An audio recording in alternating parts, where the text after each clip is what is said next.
In the garage of my estate, the sight of my son-in-law's supercar and the scent of my wife's perfume on the driver's seat tore through 34 years of marriage. She brought me poisoned tea, sneering, "Drink up. Your rotting mind needs rest, so I can take over this empire." I drank it without flinching, then secretly replaced the gel in her drawer with industrial glue. By the next morning, a horrifying scandal sent shockwaves through the billionaire district. I'm truly grateful you're here with me. Before we begin, drop a quick comment and tell me, what are you doing while you listen?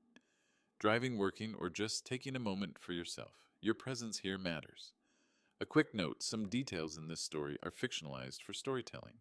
What truly matters is the lesson at its heart. I stood in my own garage, breathing in my wife's perfume from the passenger seat of another man's car, and for the first time in 34 years of marriage, I felt the cold grip of betrayal.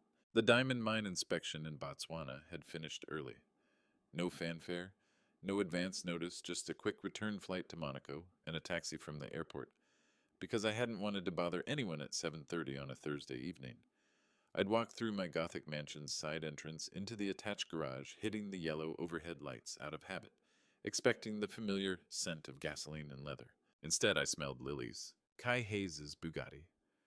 Chiron sat in the third parking slot where it didn't belong. My son-in-law, 32 years old, former tennis champion, with the kind of confidence that came from never losing a match that mattered. The car was midnight blue, 300,000 euros of Italian engineering that he'd bought with money from a trust fund I'd quietly established when he married my daughter Echo 5 years ago. The perfume hit me before I reached the passenger door. Not faint, not lingering, saturating. I opened the door. The interior dome light revealed a single long blonde hair draped across the cream leather headrest. I didn't need to touch it. I knew the exact shade champagne blonde professionally maintained at a salon in Monte Carlo every 6 weeks, the same color my wife Iris had worn for the entire time I'd known her. The perfume was unmistakable. Jo Malone White Lilies. I'd given it to her for our 35th anniversary 3 years ago. She wore it only for special occasions, charity galas, board meetings, apparently drives in my son-in-law's car. I stood there in the dim garage, my leather briefcase still in my hand, the smell of gasoline mixing with lilies, and felt 34 years of trust crack down the middle like ice on a warming lake. The sound of my own breathing filled my ears. My heart hammered against my ribs, 62 years old, and my body still knew how to panic. I said nothing, I whispered to the empty car. There was nothing to say to an empty car. I closed the passenger door carefully as if preserving a crime scene, turned off the garage lights, walked into my house like a stranger entering someone else's life. 34 years of marriage, and I was standing in my garage, smelling her perfume in his car, like a detective in my own life. Iris found me the next morning in the kitchen, already dressed for the day. In my usual dark suit, reading financial reports I wasn't actually seeing. She swept in wearing gold silk, her signature lily perfume announcing her presence, before her carefully practiced smile. Iris Wolfe, 58 years old, moved through rooms like she owned them, which legally she partially did. Founder and president of the Lighthouse Foundation, Monaco's most prestigious charity organization. The woman who'd stood beside me at 1,000 corporate dinners, who'd raised our daughter Echo with precision and social grace, who'd shared my bed for over 3 decades, who apparently now shared her afternoons with our son-in-law. "Darling," she said, voice warm as honey, "I thought you'd like some tea this morning. You've been working so hard." She'd never made me tea.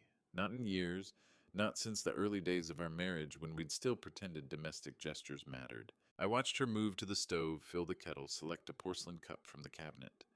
Every movement was deliberate, performative. She opened a small jar I'd never seen before. "Special Greek honey," she said, not looking at me. "A friend brought it back from Santorini. Supposed to have remarkable health properties." The kettle whistled. She poured steaming water over loose herbal leaves, added a generous spoonful of the honey stirred with a silver spoon that chimed against the cup's rim, set it before me with a smile that didn't reach her eyes. "Drink it while it's hot." I brought the cup to my lips. The scent was sweet. Too sweet. Something underneath the honey, bitter medicinal wrong. "Thank you," I said and pretended to sip. She watched me for 3 seconds. 4, 5. Then her phone buzzed and she turned away, distracted by whatever message had arrived. I poured the tea into the potted basil plant on the kitchen windowsill. 3 days later, Monday morning, I inspected the plant while Iris attended her foundation's weekly board meeting. The leaves had yellowed and drooped. The soil had turned black and hard, as if something caustic had leached into it. The stems were brittle when I touched them. I knelt by the windowsill, ran my fingers through the corrupted soil, and thought about the mornings I'd felt unusually drowsy after breakfast. The afternoons when exhaustion had hit me like a wave. The doctor's appointment 2 weeks ago where my blood pressure had been inexplicably elevated. 3 days, that's all it took. The plant was dead. I stood slowly, my knees protesting 62 years old, and my body was already keeping score of the years. I looked at the dead basil, at the blackened soil, at the leaves that had been vibrant green 72 hours ago. The perfume I'd given her for our 35th anniversary, the perfume she wore only for special occasions, now saturating Kai's car. The tea she'd never made before, the special honey from a friend I'd never heard her mention. The plant dying in 3 days. I touched the brittle leaves one more time. "She's killing me," I whispered. Not metaphorically, not emotionally, literally. My wife of 34 years was poisoning me to death, 1 cup of special honey tea at a time, while conducting an affair with the man who'd married our daughter. I stood there in the kitchen looking at the dead plant, with its blackened roots and yellowed leaves. The morning sun came through the window, warm and indifferent. Somewhere in Monaco, Iris was sitting in her foundation's boardroom, dispensing charitable wisdom to wealthy donors who thought she was a saint. For 34 years, I had trusted her completely. For 34 years, I had been wrong. I needed to call Echo. My daughter needed to know her mother was a murderer. I drove to my daughter's lab, believing I was about to shatter her world, not knowing she had been living in the truth longer than I had. The call had been brief. "Echo, I need to see you. Today. It's about your mother." A pause. Then her voice steady as always. "Come to the Institute. 3 o'clock, my private office." The National Genetics Institute occupied a glass tower overlooking Monaco Harbor, all clean lines and European efficiency. I'd funded Echo's research division there 7 years ago when she'd finished her PhD in molecular genetics at Cambridge. She'd built it into something remarkable: 40 scientists. 3 patents pending, a reputation for precision that matched her personality. Echo Wolfe, 33 years old, sat in her pristine office wearing a white coat embroidered with her credentials. Her pixie haircut and sharp eyes, giving her the air of someone who solved puzzles for a living. The room smelled of antiseptic and lavender. Specimen cabinets lined one wall. Her desk was clear except for a closed laptop and a thick manila folder I didn't recognize. She stood when I entered, kissed my cheek, gestured to the chair across from her desk. "Dad, tell me." I sat. The words felt impossible. "Echo, I need to tell you something about your mother." "And Kai," she finished quietly. I stopped. Looked at her face. No tears, no shock.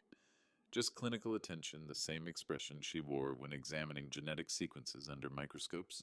"I found her perfume in his car," I said slowly. 3 days ago, when I came back early from Botswana." Echo nodded once, didn't interrupt. "And this morning she made me tea, special honey. I poured it into a plant. The plant died, Echo.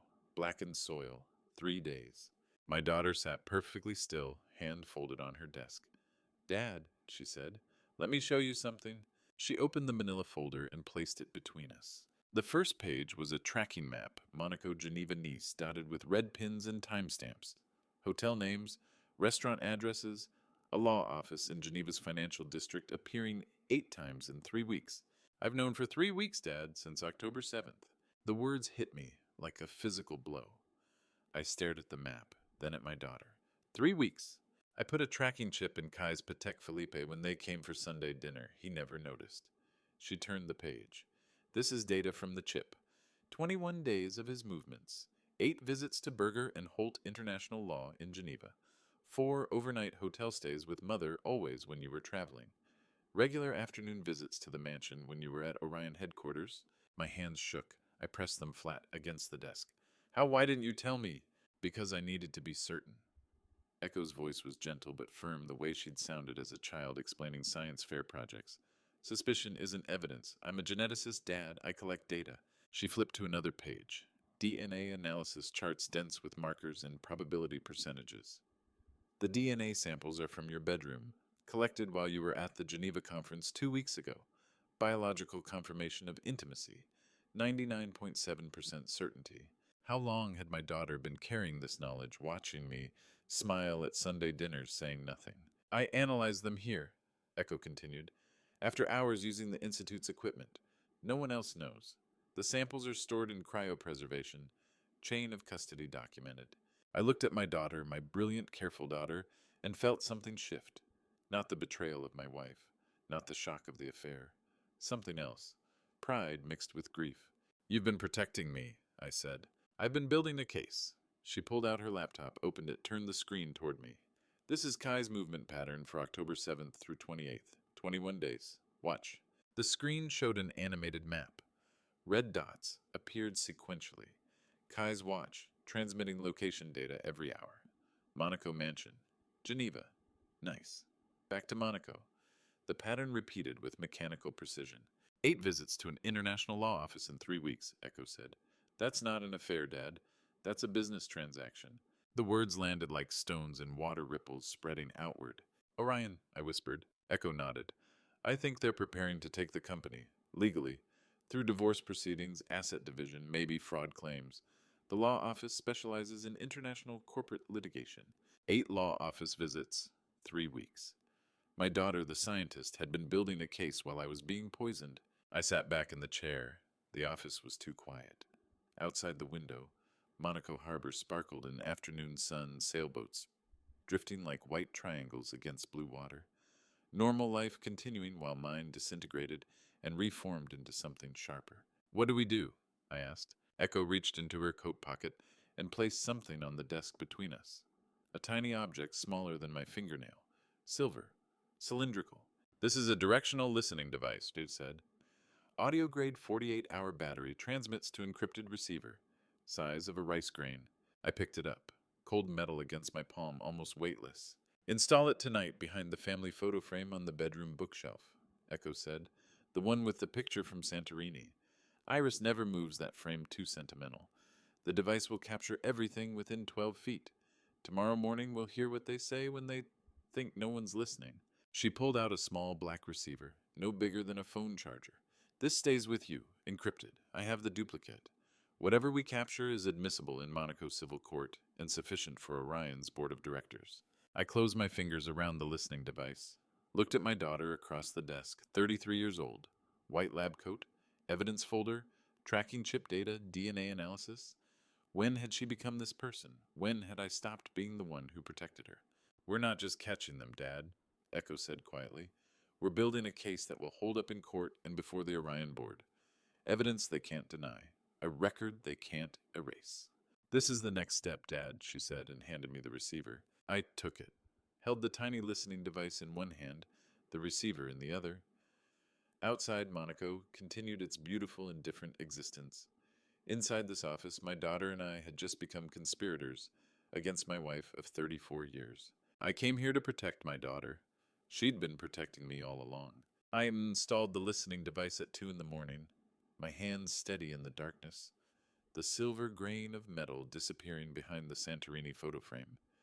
Now 7 hours later, the man sitting in the battered truck across from the Harbor Cafe looked nothing like someone who could dismantle a life with a camera, but Echo had assured me Clarkson Finch was the best.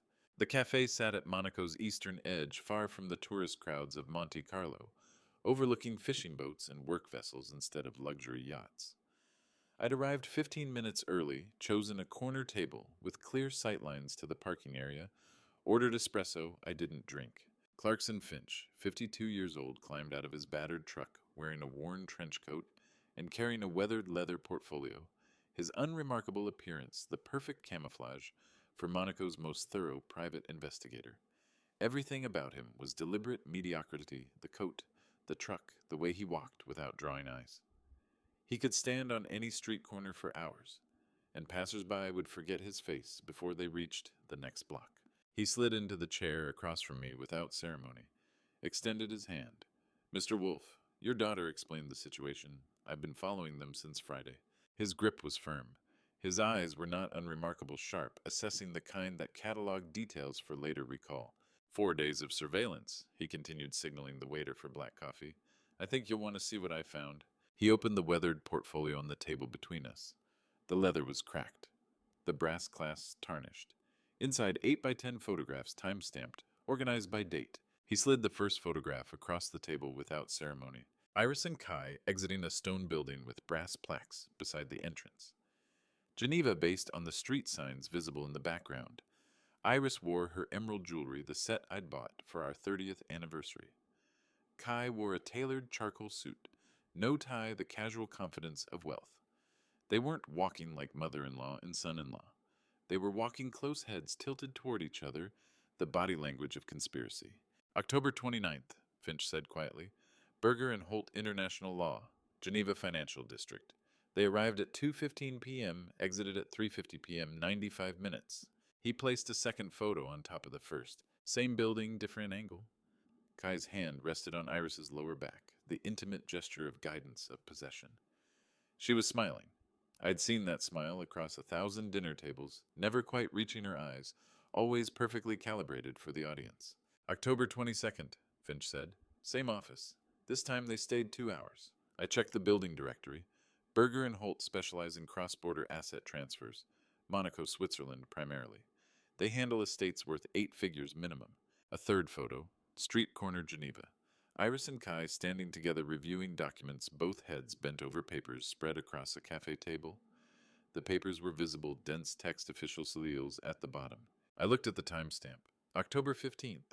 3 visits in 2 weeks, Finch confirmed. I documented 8 total over the past month, but these 3 I have photographic evidence. The pattern is consistent: afternoon meetings, 90 to 120 minutes, always the same office, always together. The coffee arrived. Finch added nothing to it, drank it black while I stared at the photographs. People having affairs hide in shadows. People stealing empires hide behind lawyers. My wife of 34 years, founder of Monaco's most prestigious charity, sitting at a Geneva cafe, reviewing legal documents with my son-in-law. The man I'd funded through a trust. The man who'd married my daughter 5 years ago with vows I'd believed. What kind of papers? I asked. Finch set down his coffee.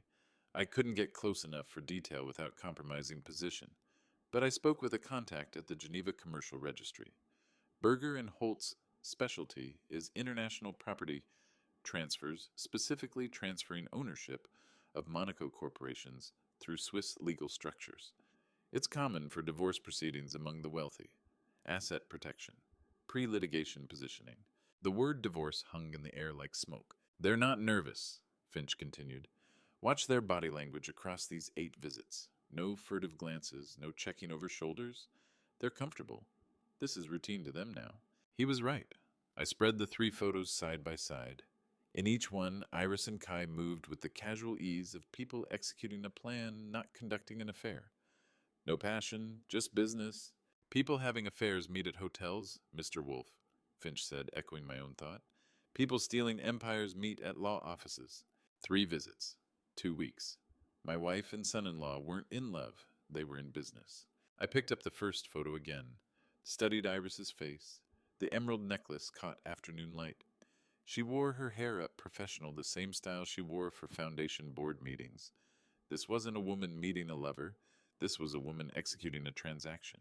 Your daughter mentioned poisoning, Finch said carefully. If that's accurate, the timeline here becomes critical. They're not just planning asset theft. They're planning succession. Legal ownership transfer requires either willing signature or incapacitation. The words landed cold and precise. How much longer? I asked. Finch gathered the photos back into his portfolio. 3 visits in 2 weeks suggests active preparation. Document review, signature coordination, establishing legal precedent. If I had to estimate, he paused, choosing words carefully. Weeks, not months. Maybe a month maximum before they file whatever they're filing. I nodded slowly. Outside the cafe window, Monaco Harbor continued its morning routine. Fishermen unloaded catch. A cargo vessel docked. Normal life oblivious. I'll continue surveillance, Finch said. I've established a position across from their preferred cafe in Geneva. If they meet again, I'll document it. But Mr. Wolfe, he looked at me directly, the unremarkable face suddenly sharp with intensity. These people are planning something large-scale. Whatever you're preparing, don't wait too long. I thought of the listening device hidden behind the family photo frame, the silver grain of metal, no bigger than rice, recording everything within 12 feet of our bedroom bookshelf. I won't, I said. Finch stood left, cash for his coffee, tucked the portfolio under his arm. I'll send updates through your daughter. Encrypted. She has my secure contact. He walked to his truck without looking back, started the engine, drove away like any other unremarkable man in Monaco's working-class district. I sat at the corner table, looking at the harbor, thinking about property transfer papers in international law offices and my wife's emerald necklace catching Geneva sunlight. What I didn't know yet was what the listening device would reveal in just 6 hours. 6 hours. That's what Finch had said. I drove home from the Harbor Cafe thinking about what the listening device might capture, not knowing the truth I needed was already waiting in a housekeeper's apron pocket. Sometimes the people you see every day are the ones you've never truly looked at, and sometimes they've been watching everything when you thought no one was paying attention. Pauline Morales, 59 years old, swept the mansion's side hallway with the same steady rhythm she had maintained for 15 years, her small frame and quiet presence making her nearly invisible, exactly what allowed her to see everything. Iris scolded her constantly. Too slow, too thorough, too present in rooms where conversations were happening. I found her at 2:30 that afternoon, her broom moving across marble floors that didn't need sweeping. I sat on the hallway steps beside her. Pauline, I need to know her schedule, where she goes, when. The broom stopped. She didn't look at me. Her weathered hands reached into her apron pocket and pulled out a crumpled notebook no bigger than my palm. She handed it to me without a word. I opened it. Pages filled with cramped handwriting. Dates, times, locations. October 29th, Geneva 2:15 p.m. returned 6:40 p.m. October 22nd, Geneva 1 p.m. Kai drove, returned 7:15 p.m. October 15th, Geneva. The entries went back 6 months. I've been keeping a record, sir, Pauline said quietly, waiting for you to ask. 6 months. Since I first saw her pour something into the master's tea. Her voice was barely above a whisper. I didn't know what it was, but I knew it wasn't honey. 6 months. She had been watching my wife poison me for 6 months, documenting every detail in handwriting so small Iris would never notice. This woman who moved through my house like a ghost had been the only one paying attention. Thank you, I managed. Pauline resumed sweeping. She leaves tomorrow afternoon. Wednesday, always Wednesday, says it's foundation business. It's not. I tucked the notebook into my jacket pocket. Pauline didn't look up her broom, moving in steady rhythms invisible again. That evening's family dinner began at 7. The long table, white candles, silver cutlery. Iris insisted on formal dinners twice a week, performances of domestic perfection. Echo arrived precisely on time, took her seat across from Kai. Iris swept in last, wearing ivory silk, her lily perfume filling the room. I'd spent the afternoon rehearsing. How was everyone's day? Iris asked. I blinked slowly. It was... What day is it? Kai smiled into his wine glass. Echo cut her chicken into precise small pieces, never looking up. Tuesday, darling, Iris said. You had meetings at Orion this morning, remember? Did I let confusion cloud my face. I thought that was yesterday. Across the table, Kai's smile widened. He glanced at Iris, just a flicker of shared amusement. The main course arrived. Roasted chicken, asparagus, potatoes, arranged like art. I picked up my fork, pointed at the asparagus. What's this green thing called again? Kai actually laughed, a short exhale through his nose, quickly covered. Iris reached across the table, patted my hand. Asparagus, darling, you love asparagus.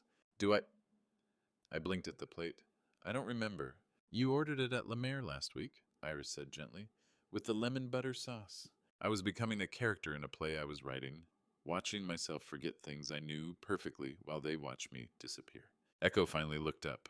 Our eyes met for half a second. She gave the tiniest nod, then back to her chicken. Perfect pieces, perfect silence. After dinner, I pushed away from the table slowly. I think I'll just have water tonight. No wine. I'm tired. You've been tired a lot lately, Iris observed. Maybe you should see Dr. Laurent again. Maybe. I rubbed my temples, just very tired. Iris stood smoothly. Let me make you some tea, darling. You look exhausted. I'd been waiting for this. The offering, the performance within the performance. That would be lovely, I said, giving her my warmest smile. She disappeared into the kitchen. Kai made small talk about tennis, some tournament in Paris. Echo excused herself, citing early morning lab work. Iris returned, carrying a porcelain cup with both hands, steam rising fragrant and sweet. Special Greek honey, she said, setting it before me. Good for exhaustion. I looked up at her. My wife of 34 years, founder of the Lighthouse Foundation, mother of my daughter, the woman who'd shared my bed and my life and apparently decided both should end. In her eyes, watching me lift the cup, expectation. Hope. The spark of someone watching an experiment reach its conclusion. I raised the cup to my lips. The tea was too sweet, that bitter undertone masked by honey. I took a small sip. Let the liquid touch my tongue. Swallowed just enough to maintain the performance. Delicious honey, I said softly. Her smile could have passed for tenderness if I hadn't known she was measuring how much poison I'd just consumed. Kai watched from across the table. Wineglass paused halfway to his lips. They were waiting, watching, timing their moves to my decline. I took another small sip, put down the cup. I think I'll go to bed early. Of course, darling. Iris collected the cup, still half full, still deadly. Rest well? I stood slowly, shuffled toward the stairs like a man 30 years older than 62. Behind me, I heard Kai's voice quiet. How long do you think? And Iris quieter still, not long, no. I climbed the stairs, closed the bedroom door, and sat on the bed. The listening device behind the Santorini photo frame was recording everything. Pauline's notebook sat in my jacket pocket, 6 months of evidence in cramped handwriting. That night, when everyone slept, I would read every entry and learn exactly where my wife had been while planning to make me disappear. What I would find there would confirm the law office visits were only the beginning. Pauline's notebook had confirmed everything. 8 Geneva trips, 14 afternoon mansion visits when I was away, 6 months of documentation. 2 days later, my son-in-law walked into my library, carrying what he believed was my signature on his fortune, not knowing every page he held was as blank as his loyalty. Kai entered Thursday morning at 10, carrying a thick stack of papers in a leather portfolio. He wore his confident smile, the one that had charmed my daughter 5 years ago, the one I'd trusted completely. Morning, Dad, he said, setting the papers on my mahogany desk. The Asian expansion contract, just as we discussed, your signature on each page. I looked up slowly, blinking like someone pulled from deep thought. Put on my reading glasses with deliberate care, hands moving like age had made them uncertain. Asian expansion? I let confusion cloud my voice. The gemstone bidding contracts, Kai said patiently, the way one speaks to the elderly. We talked about this last week. Opening markets in Hong Kong and Singapore. You were very enthusiastic. Was I? I picked up the first page, squinted at it. The paper felt exactly right. Echo had matched weight, watermark, everything. But the text was gibberish legal-sounding words arranged into meaningless clauses. Can you explain it again? Kai's jaw tightened almost imperceptibly.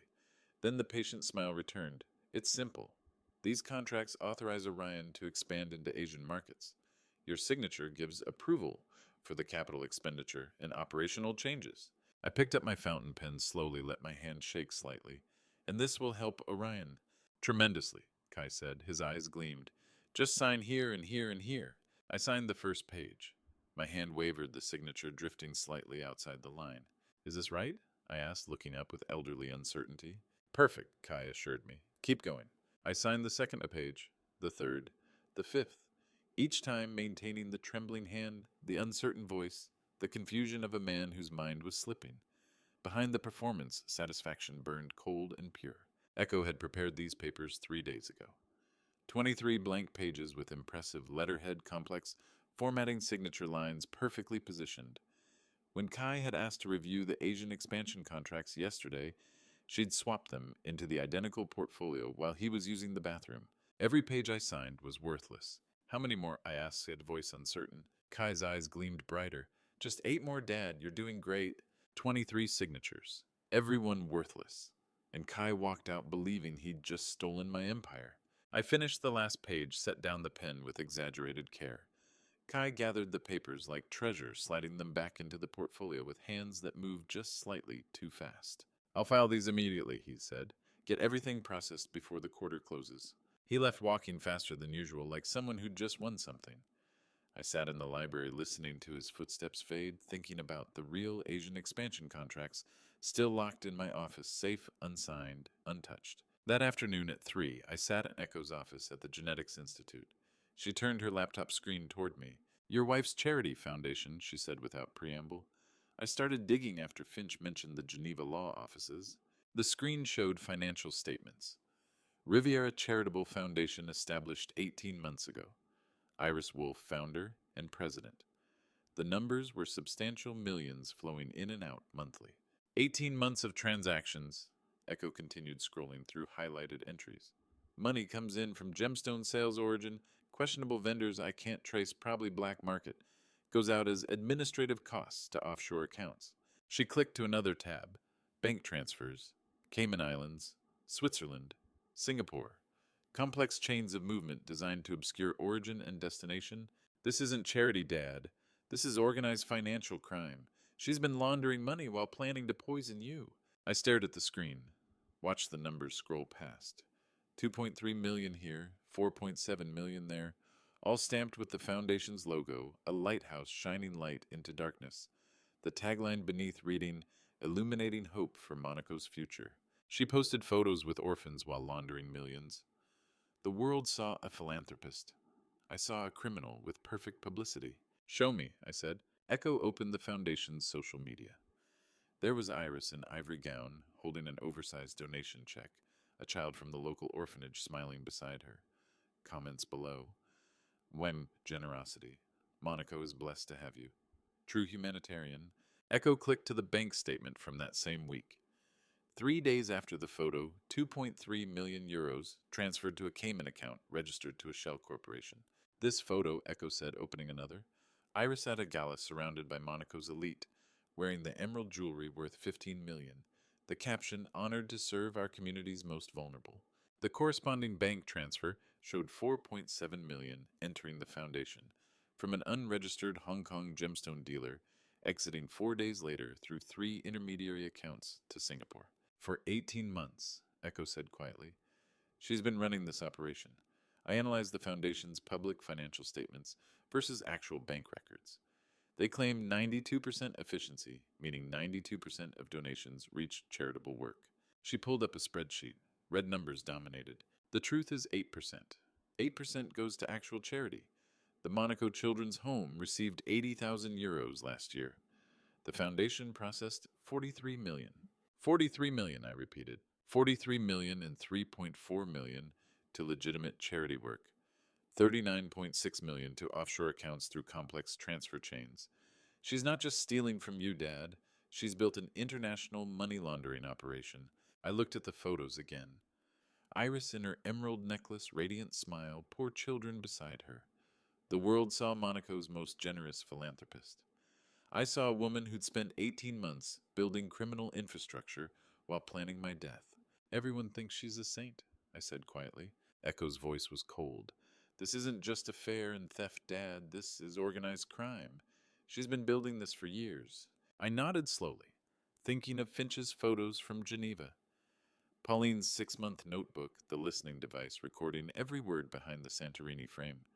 Thinking of Kai walking out of my library this morning with 23 worthless signatures, believing he'd won. But I still didn't know the full scope of what they were planning until I heard them through that device. Echo's evidence had shown me an international money laundering operation spanning 18 months. That night alone in my library, I would hear the voices that proved my wife wasn't just a criminal. She was counting down the days until I lost my mind. The first time I heard my wife's real voice, not the sweet performance she used in my presence, but the cold calculation she saved for my son-in-law, I was sitting alone in my library with a glass of cognac I couldn't drink. The Thursday night, 11:45, the mansion silent, fireplace burning low orange light casting shadows across leather-bound books I'd collected for 30 years. The small receiver sat on my desk beside the untouched cognac. Echo had synchronized it that afternoon, showed me which button to press. I put on the headphones, pressed play, static, then rustling fabric against fabric movement in the bedroom, where the device was hidden behind the Santorini photo frame. Then her voice. "He's drinking the tea every day now, just a few more weeks." Not the honey-sweet tone she used when offering me tea. This voice was businesslike, discussing logistics the way she discussed foundation budgets. Cold, efficient, Kai's voice quieter. "And the transfer papers." A pause. Then Iris laughed, a sound I'd never heard from her in 34 years of marriage. Sharp, victorious.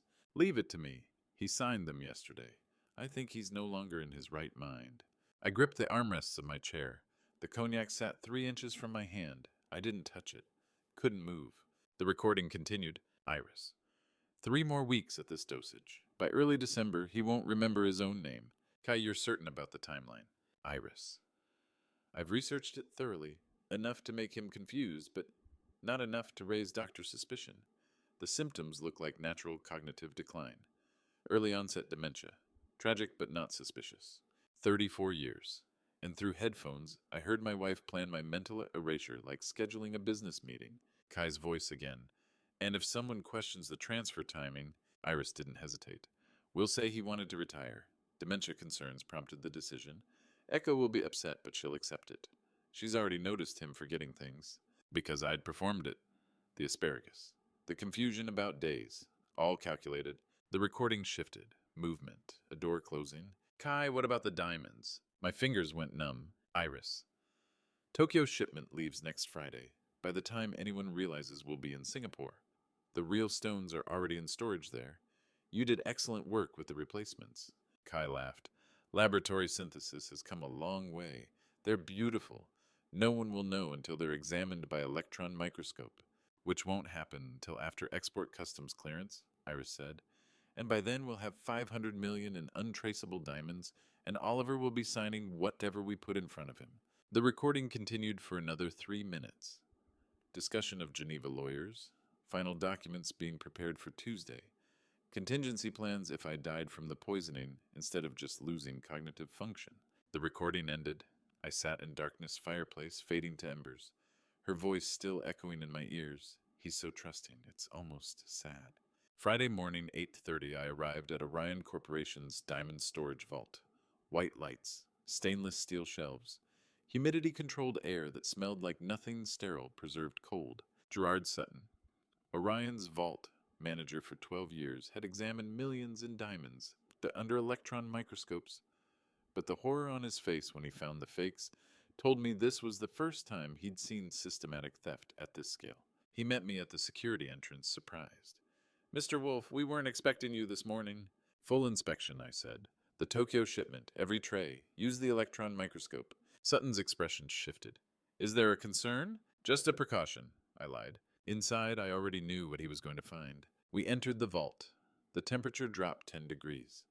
Sutton pulled the Tokyo shipment trays from climate-controlled storage, 12 trays each containing millions in rough diamonds, destined for Japanese cutting facilities. He placed the first tray under the examination station, set up the electron microscope, adjusted magnification. I watched his face. Confusion first. He checked the settings, recalibrated, examined a second stone, then a third. The confusion became horror. Long silence, just the hum of ventilation systems and my own breathing. Sutton pulled back from the microscope. Sir, his voice shook. These are laboratory-synthesized diamonds. All of them? I asked, though I already knew. He checked 3 more trays. Same result.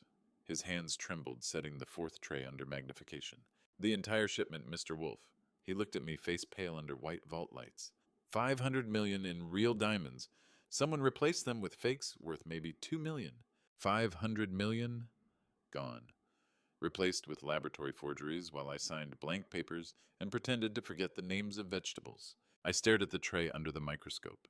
The stones sparkled beautifully. Perfect clarity, perfect cut potential, perfect forgeries. The crystalline structure is too perfect, Sutton continued, voice barely above whisper. Inclusion patterns are identical across multiple stones. HPHT synthesis, high pressure, high temperature. They're real diamonds, technically, just not natural. Not worth what we paid. When was the last full inspection? I asked. Sutton checked the log.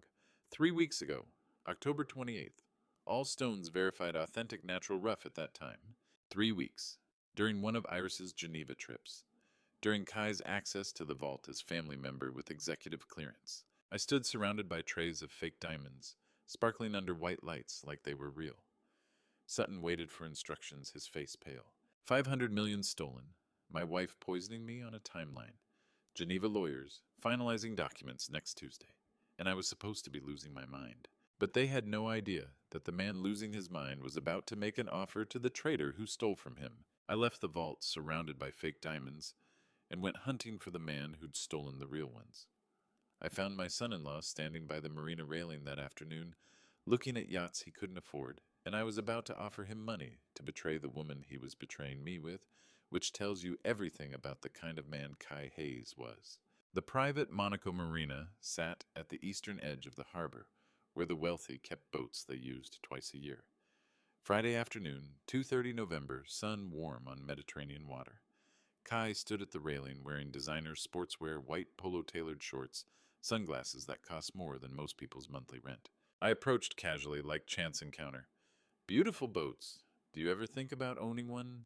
Kai turned surprised to see me, but hiding it quickly behind his tennis champion smile. Dad, didn't expect to see you here. Needed air after the morning meetings, I said, joining him at the railing. That one there? I pointed at a 60-foot yacht and costs about what we pay for a single rough diamond shipment. Kai laughed. Someday, maybe, when I've built my own fortune. I nodded, let silence settle, watched a sailboat tack across the harbor. Then I could transfer $5 million today. Kai's smile didn't falter, but his body went still. That's generous.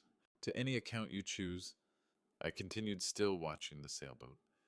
In exchange for everything you and Iris are planning. Every detail, every document, every timeline. I turned to look at him directly. Kai didn't hesitate. Didn't ask, what are you talking about? Didn't protest innocence.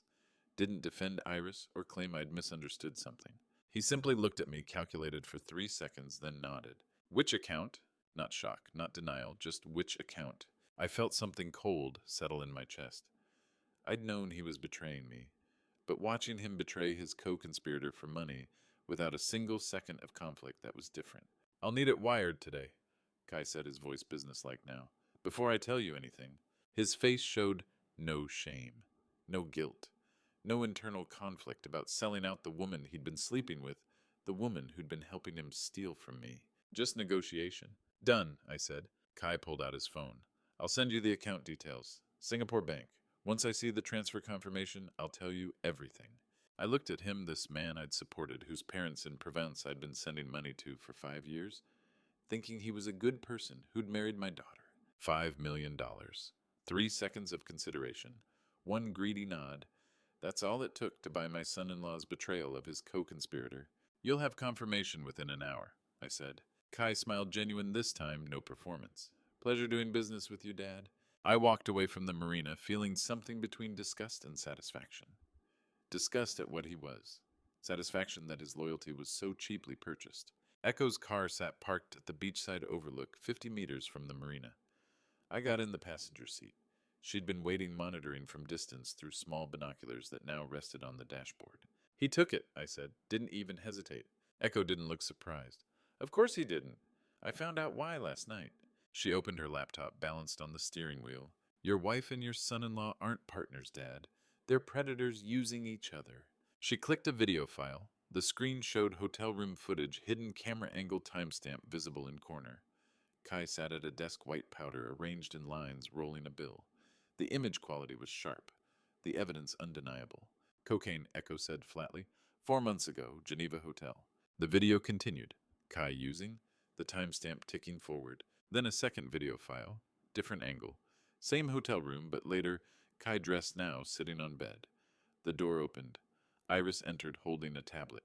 Watch, Echo said. Iris's voice through the laptop speakers, cold and sharp. Interesting night you had. Shall we review the footage? Kai's face went white. On the screen, he stood, reached for the tablet. Iris pulled it back. You'll do exactly what I say, Iris continued, or this goes public. To the police, to Orion's board, to Echo, to everyone. Kai's voice shaking. What do you want? Iris smiled. I recognized that smile, had seen it across dinner tables for 34 years. Cooperation. Complete cooperation. Starting now. Echo paused the video. She's been blackmailing him for 4 months. He's not her partner. He's her tool. I stared at the frozen frame. Iris holding the tablet like a weapon. Kai looking trapped. The diamond theft, Echo continued. The property transfers. All of it, she's been controlling him through fear. He hates her dad. He's desperate to escape. That's why he took your money so fast. Not loyalty to you, just desperation for a way out. I was watching a snake try to escape another snake's coils by biting a third snake for money, and every snake thought they were the one in control. And now he's your tool, Echo said quietly. A snake biting another snake. We can exploit that very conflict. I nodded slowly, thought about Iris's voice through the listening device discussing poisoning timelines. Thought about Kai's instant acceptance of $5 million. Thought about two predators who turned on each other the moment a better offer appeared. Echo closed the laptop, looked at me directly. Kai will tell you everything about Mom's plan to get your money. Then we'll use that information to destroy them both. I watched the Mediterranean waves through the car window. The sailboat I'd seen from the marina was tacking back toward harbor white canvas against blue water. My wife thought she was poisoning a weak old man. My son-in-law thought he was escaping one trap into another payday. Neither of them knew they were both walking into something much worse. Kai's information would arrive within hours, once the money cleared. 2 days later, my wife gave me a different kind of information. One she thought was a weapon, but was actually a confession. When my wife of 34 years placed her hand on the dinner table and told me she was pregnant, I felt something I had never felt before in our marriage, the complete absence of surprise at her capacity for deception. Sunday evening, the formal dining room with white candles and silver cutlery Iris insisted on for weekly family meals. We sat across from each other, the long table making the distance between us feel appropriate now, not intimate, just strategic positioning. Mid-meal, Iris set down her fork with practiced timing, placed her hand on the table fingers spread, looked directly at me. "Darling," she said, voice sweet as the honey she'd been putting in my tea, "I have wonderful news. I'm pregnant." I processed the statement. Iris was 58 years old. I'd had a vasectomy 5 years ago, 2019, Presbyterian Hospital. Dr. Marcus Hale performing the procedure, documented medical records locked in my private safe. I manufactured my warmest smile, widened my eyes. "Really? Oh my God, that's incredible." Iris placed her hand over mine, watching my face carefully. Testing. "I know we're older, but miracles happen." I nodded, plain stunned joy while calculating internally. This was a psychological weapon. Sympathy play. Justification for financial needs, for the baby's future. Reason I should sign over assets before my alleged dementia made me incompetent. But she didn't know about the vasectomy. Her weapon was self-incriminating evidence. "Have you seen a doctor?" I asked, with gentle concern, leaning forward. "At our age, we need to be careful." Iris smiled, that perfect smile I'd seen across charity galas and board meetings. "Next week. But I know Oliver. A woman knows." Her eyes held challenge, testing whether I believed her, whether the poisoning had made me suggestible enough to accept an impossible pregnancy. "This changes everything," I said, reaching across to touch her cheek. She didn't know how true that was. What did she think a fake pregnancy would gain her sympathy? Money for the baby? Or just another reason I should sign papers before I forgot I had a child coming? "We'll need to prepare," I continued. "Financial planning, making sure everything is secure for our growing family." Iris's smile widened, exactly what I was thinking. I squeezed her hand. Inside, cold satisfaction settled like ice. Every lie she told was evidence. Every manipulation was documentation. She was building my case against her with each word. Monday morning, 10 o'clock. Iris had left for her foundation office. Kai was at the marina, probably celebrating his Singapore bank transfer. I'd sent the $5 million at dawn, watched the confirmation appear, received his first message an hour later with details about Geneva lawyers and timeline acceleration. Echo arrived with two professional installers in unmarked van. They worked in the master bedroom with surgical precision. Measured, calculated angles, removed the decorative mirror that had hung on the wall facing my bed for 15 years. Echo directed them with clinical focus. The frame needs to match the existing molding exactly. No visible seams, no installation marks. I watched from the doorway as they mounted the new mirror. From this side of the glass, normal reflection, my bedroom exactly as it had always been. From the other side of the hidden storage room, Echo had converted into observation post, perfect surveillance. "When they're in here, Dad," Echo said quietly, checking sight lines, "we'll see everything, and they'll never know we're watching." The installers finished. Sealed edges, tested angles. The mirror looked identical to the one it replaced. Same ornate frame, same position, same innocent reflection of the bedroom where my wife had slept beside me for 34 years. Except now someone could watch from behind it. After the installers left, a delivery van arrived.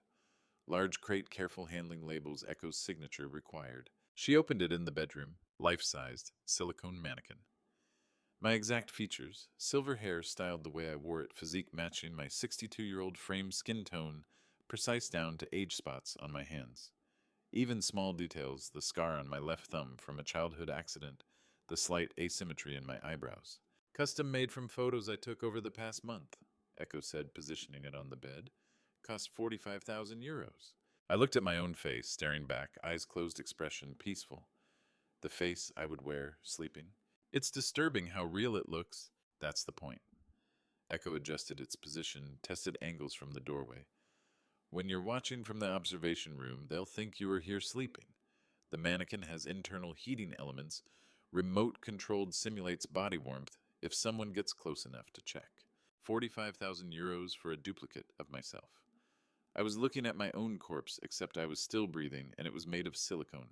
Echo pulled the blanket up around its shoulders, arranged the pillows. From the doorway, it looked exactly like me, asleep in bed, peaceful, vulnerable, unaware. 3 days, Dad, she said, stepping back to examine her work. Then we activate everything at once. The mirror, the mannequin, the final evidence gathering.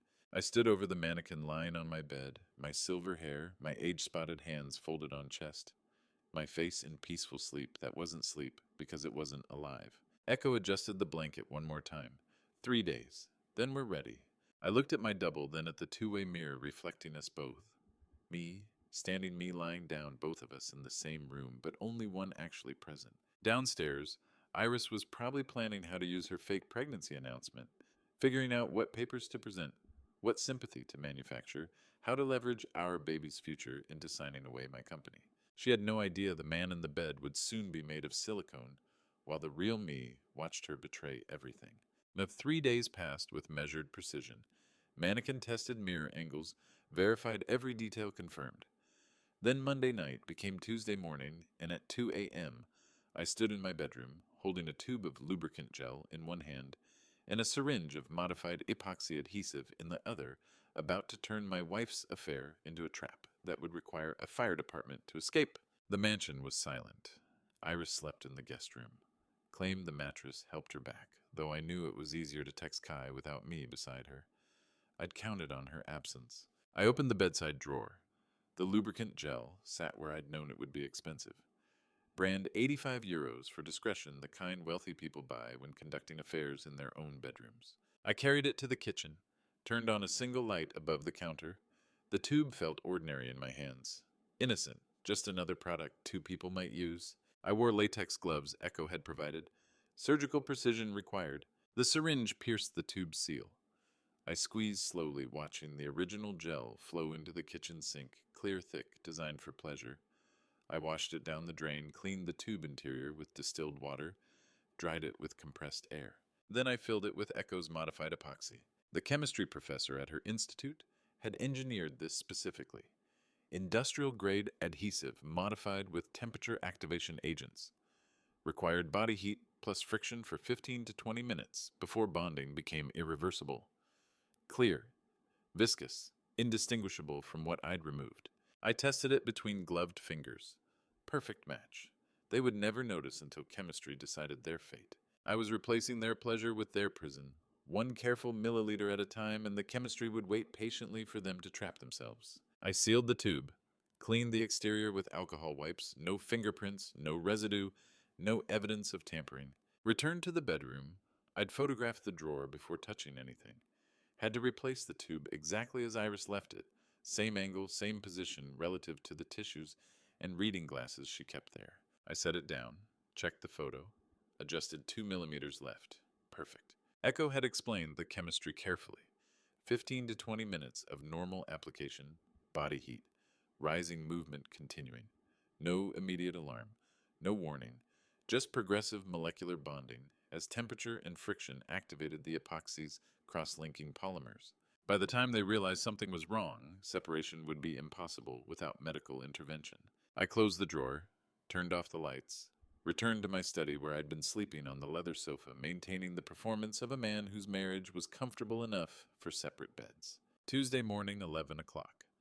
I met Xander Drake at a quiet beachfront cafe far from Monaco's tourist corridors. Xander Drake, 24 years old, Monaco's most followed lifestyle vlogger with 200,000 subscribers, arrived, already filming casual content on his phone.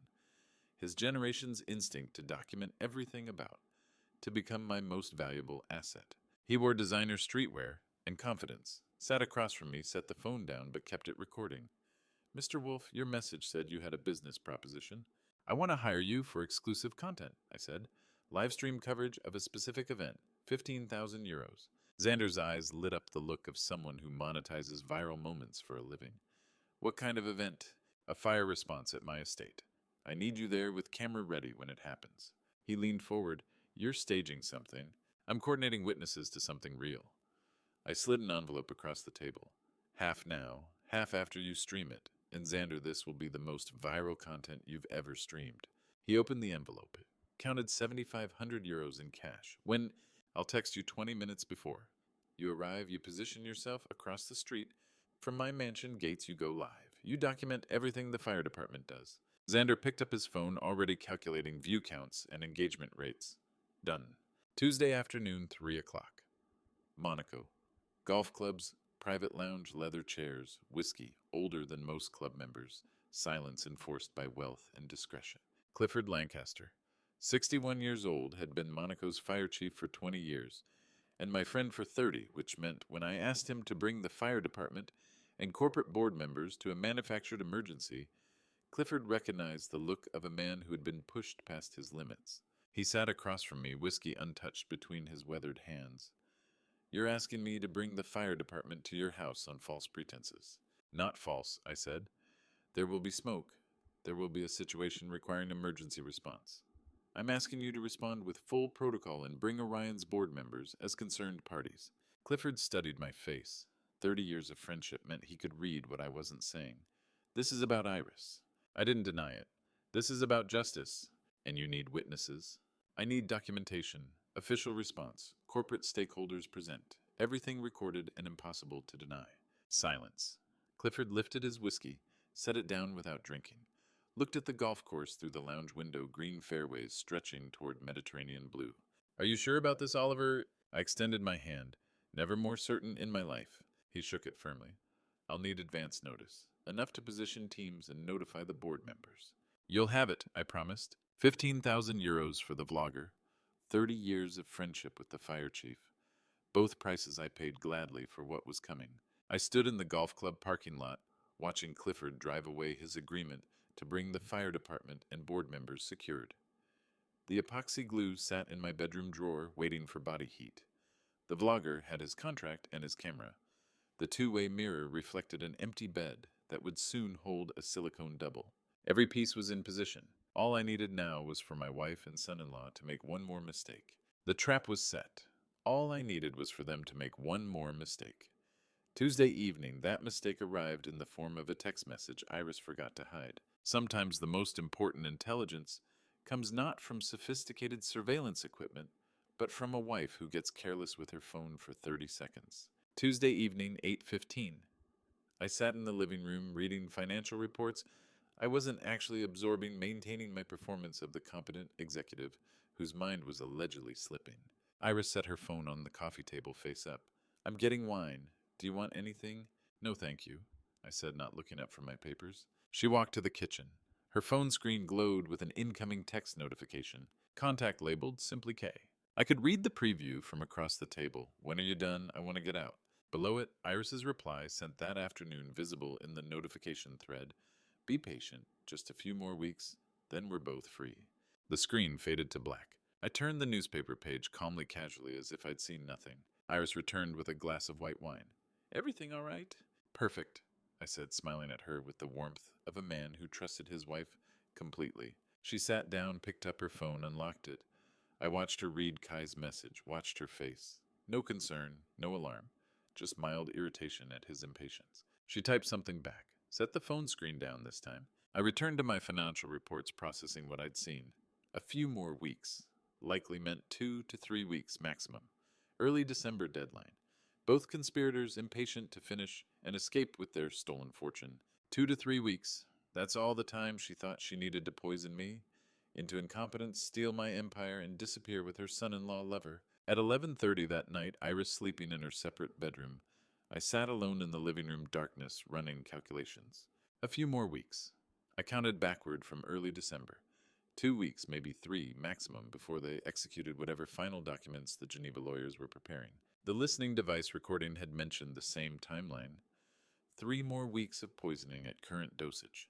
Geneva meeting to finalize everything. They were racing toward a finish line. So was I. The difference, they didn't know. I was in the race. Their timeline meant my trap had to spring before early December, before they finalized transfers, before they potentially accelerated the poisoning when they believed documents were secure. I pulled out my phone, texted Echo, evidence review Thursday afternoon, Institute, private. Her reply came 30 seconds later, confirmed. Thursday afternoon, 2 o'clock. The National Genetics Institute's closed meeting room. Soundproof walls, large presentation screen privacy. Echo's position as research director afforded us. She had assembled everything. Complete evidence portfolio, Echo said, connecting her laptop to the screen. Presentation format. Ready for corporate board law enforcement or civil court. The screen filled with organized sections, DNA analysis, GPS tracking, financial forensics, surveillance documentation, audio evidence, communications records, DNA analysis from bedroom samples. Echo clicked to the first section. 99.9% certainty match to Kai Hayes. Collected while you were at Geneva conference. Chain of custody documented. She clicked to GPS tracking. 3 months of location data. 47 documented meetings between Mom and Kai at hotels, law offices, private locations. Every timestamp, every address. Financial forensics next. Riviera Charitable Foundation. 18 months of money laundering. 43 million euros processed. Only 8% reaching actual charitable work.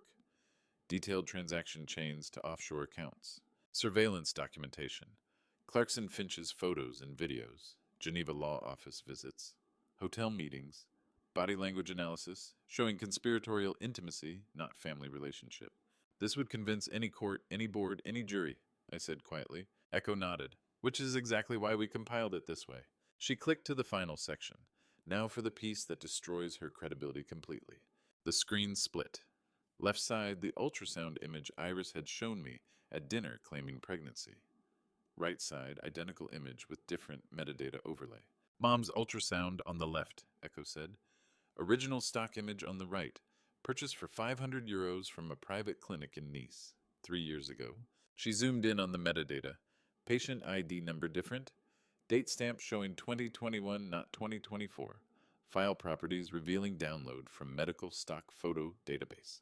The payment is traceable, Echo continued, through Riviera Charitable Foundation expense account, labeled as medical consultation.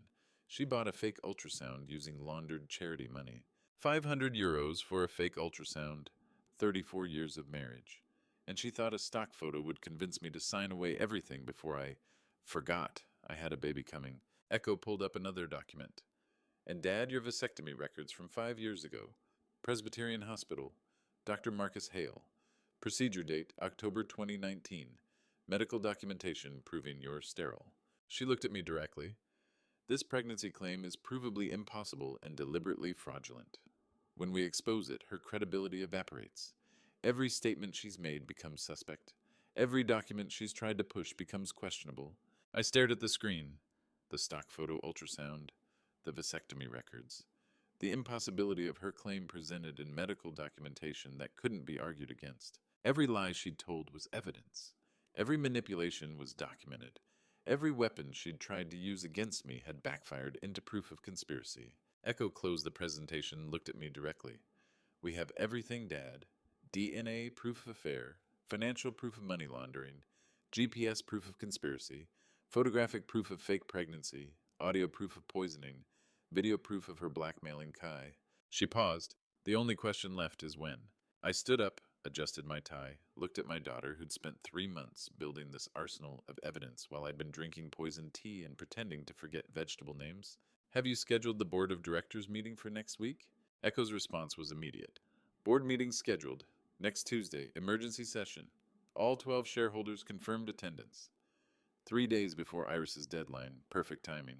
At 5 in the morning on the day I would expose my wife's attempt to poison me and steal my empire, I sat in my library wearing a burgundy velvet suit, like I was attending a funeral, which in a way I was. The suit had been custom tailored 30 years ago for Orion's founding ceremony. Burgundy velvet gold rimmed glasses, silk pocket square. I'd worn it to every major corporate milestone since. It seemed appropriate to wear it for the final one. Darkness still held Monaco. Through the library window, the harbor showed only navigation lights on distant boats. My phone sat on the mahogany desk screen, glowing in the pre-dawn quiet. I texted Clarkson Finch first, position confirmed. Reply in 30 seconds. Confirmed, cafe across from mansion gates, camera ready, standing by. Echo next, all elements ready. Shareholders notified for Tuesday. Press contacts alerted for today's event. Ready when you are, Dad. Xander Drake equipment ready. Live stream configured. 200,000 subscribers waiting. Phone charged. Just give me the signal. Clifford Lancaster, last team status. Fire team on standby. Trucks positioned. Just say the word. I looked at the clock, 5:23 a.m. Every piece in position. Every person ready. Weeks of preparation compressed into one morning's execution. I stood, adjusted my tie in the library mirror. The burgundy suit fit perfectly despite 3 decades. The man looking back appeared calm, composed, ready. Not a victim, an architect. 5:45. I climbed the stairs, carrying the silicone mannequin, 45,000 euros worth of custom replication. My silver hair, my age-spotted hands, my sleeping face rendered in precise detail. The master bedroom was dark. I'd left it that way intentionally last night. Easier to work unseen. I positioned the mannequin on the right side of the bed where I slept. Adjusted the head on my pillow. Pulled the blanket to chest level, arranged the arms in natural sleeping position. The wedding ring on its silicone finger caught faint pre-dawn light, my actual ring, transferred from my hand to the mannequin's. Iris would expect to see it. I stepped back to the doorway. From this angle, it looked exactly like me sleeping peacefully, peaceful and vulnerable and completely unaware. I was looking at my own body lying in my own bed, except I was still breathing and standing in the doorway, and that thing was made of silicone and revenge. I crossed to the hidden storage room the observation post Echo had constructed behind the two-way mirror. The view was perfect. Entire bed visible, every angle clear. When they came in here, I would see everything. I touched the mannequin's forehead one last time. The heating element Echo had installed made it warm, like body temperature. If someone checked, they'd feel life. You're me for the next 4 hours, I whispered to my double. 7 o'clock. I went downstairs to the kitchen where Iris was already preparing breakfast. She looked up when I entered, smiled that practiced smile I'd seen across 10,000 mornings. Good morning, darling. Did you sleep well? I'm about to be well enough, I said, sitting at the kitchen table. She moved around the kitchen with unusual cheerfulness, set a cup on the counter, filled the kettle, opened her small jar of special honey. I'm making you something special this morning, she said, not looking at me. Herbal tea with that Greek honey Papa would have loved. My father, dead for 15 years. She was using his memory to poison me. The kettle whistled. She poured steaming water over loose leaves, added a generous spoonful of honey, stirred with silver spoon. Set the cup before me with both hands like offering a gift. Special Greek honey, darling, the kind your father loved. I raised the cup, met her eyes, took a small sip. The taste was sweet with that bitter chemical undertone I'd learned to recognize. Delicious, I said. Her eyes watched me drink with barely concealed expectation, measuring, calculating, wondering if this dose would be the one that pushed me past the threshold of competence into permanent fog. I took another sip, set the cup down half full. I feel tired, I said, letting my voice sound uncertain. I think I'll rest in my room this morning. Her smile widened. Of course, darling, you rest, I'll be quiet. 7:20. I walked to the master bedroom, footsteps deliberate in the hallway. Iris would be listening. I entered, closed the door, turned the lock loudly click, echoing in the quiet morning. She would hear that. Confirmation I was inside, resting vulnerable. I waited 30 seconds, listened, her footsteps retreating down the hall. Then I crossed to the side window overlooking Monaco Bay, the one Echo had oiled yesterday, the one that opened silently. I slid the window up. Mediterranean morning breeze touched my face, salt air cool dawn, the smell of sea and freedom. The maintenance awning sat 2 feet below the window. Small platform maintenance workers used for exterior cleaning. I'd tested it yesterday. It would hold my weight. I slid through the window in my burgundy suit, gold-rimmed glasses catching first sunlight. Click. The lock. I'd turned. Inside, fake me sleeping peacefully. Outside, real me watching. And Iris thought she'd won. I stood on the awning, one hand on the mansion's stone wall for balance. From here, I could see Monaco harbor, waking fishing boats, heading out, morning light, touching water. I looked back at my bedroom window. Inside that room, a silicone mannequin lay in my bed, wearing my wedding ring. In a few hours, my wife and son-in-law would enter that room, believing I was asleep. They would use the lubricant gel I'd replaced with epoxy, and chemistry would do the rest. "She'll call Kai within 10 minutes, I whispered to the morning air. I climbed from the awning through the adjacent window into the observation room Pauline had unlocked. The two-way mirror showed my bedroom perfectly mannequin motionless, under blanket morning light beginning to filter through curtains. Pauline stood beside me, her 6-month notebook in hand. Small woman who documented everything while everyone thought she was invisible. "She's on the phone now, sir," Pauline whispered. I looked at my watch, 7:25 a.m. Downstairs, Iris was calling Kai. In exactly 2 hours and 15 minutes, they would both be in that bedroom, and by then it would be too late to escape. 2 hours and 25 minutes. That's how long Pauline and I waited in the observation room, watching the street below, listening to silence from the bedroom, where a silicone version of me slept peacefully in my place. From the observation room window, I watched my son-in-law arrive in a taxi to celebrate what he thought was the day he would steal my empire, not knowing I had spent the last 3 weeks building the cage he was about to walk into. 9:50 a.m. Pauline stood beside me at the window, overlooking the mansion entrance. Behind us, the two-way mirror showed the bedroom, perfectly mannequin positioned under blanket, morning light, through curtains creating the illusion of peaceful sleep. Pauline's 6-month notebook lay open on the small table. Detailed schedule. Iris's pattern documented with obsessive precision, always called Kai exactly 2.5 hours before afternoon meetings. 7:25 a.m. call meant 9:55 a.m. arrival. In 6 months, he's never been late when she calls, Pauline whispered. Always 2 hours 30 minutes exactly. I checked my phone one last time. Messages from the network. Echo shareholders en route. ETA 11:15 a.m. Xander. Camera ready. Livestream configured. 200,000 waiting. Finch. Position maintained. Clear view of entrance. Clifford fire team standing by. Ready on your signal. Everything in position. Everyone ready. 3 weeks of preparation compressed into the next 30 minutes. Pauline, I said quietly, after today you'll never have to sweep that hallway again. She nodded, eyes fixed on the street below. I swept that hallway for 15 years, sir. Watched her walk past me like I was furniture. She never knew I was documenting everything. The most dangerous witnesses are the ones you never notice. 10 o'clock exactly. A taxi stopped at the mansion gate. Kai Hayes stepped out wearing a tailored navy suit instead of his usual casual sportswear. I'd never seen him dress formally except for Orion corporate events.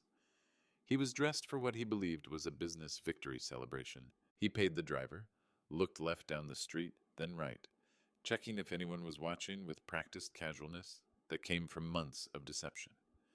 Straightened his tie, then walked to my mansion door with the confident stride of someone who thought he'd won. He walked into my house like a thief who thought the vault was open, not knowing every lock had been changed and the cameras were recording. He's dressed for victory, Pauline observed. I nodded. He thinks he's celebrating stealing my company today. Kai looked around one more time, confident, eager, the body language of calculated greed I'd seen in corporate boardrooms for 30 years, the look of someone about to close a deal they'd been working for months. Not yet, son, I whispered. The doorbell rang. I heard it clearly through the observation room wall. Iris opened before the second chime she'd been waiting right by the door. Through the window, I saw her face pure relief and eagerness.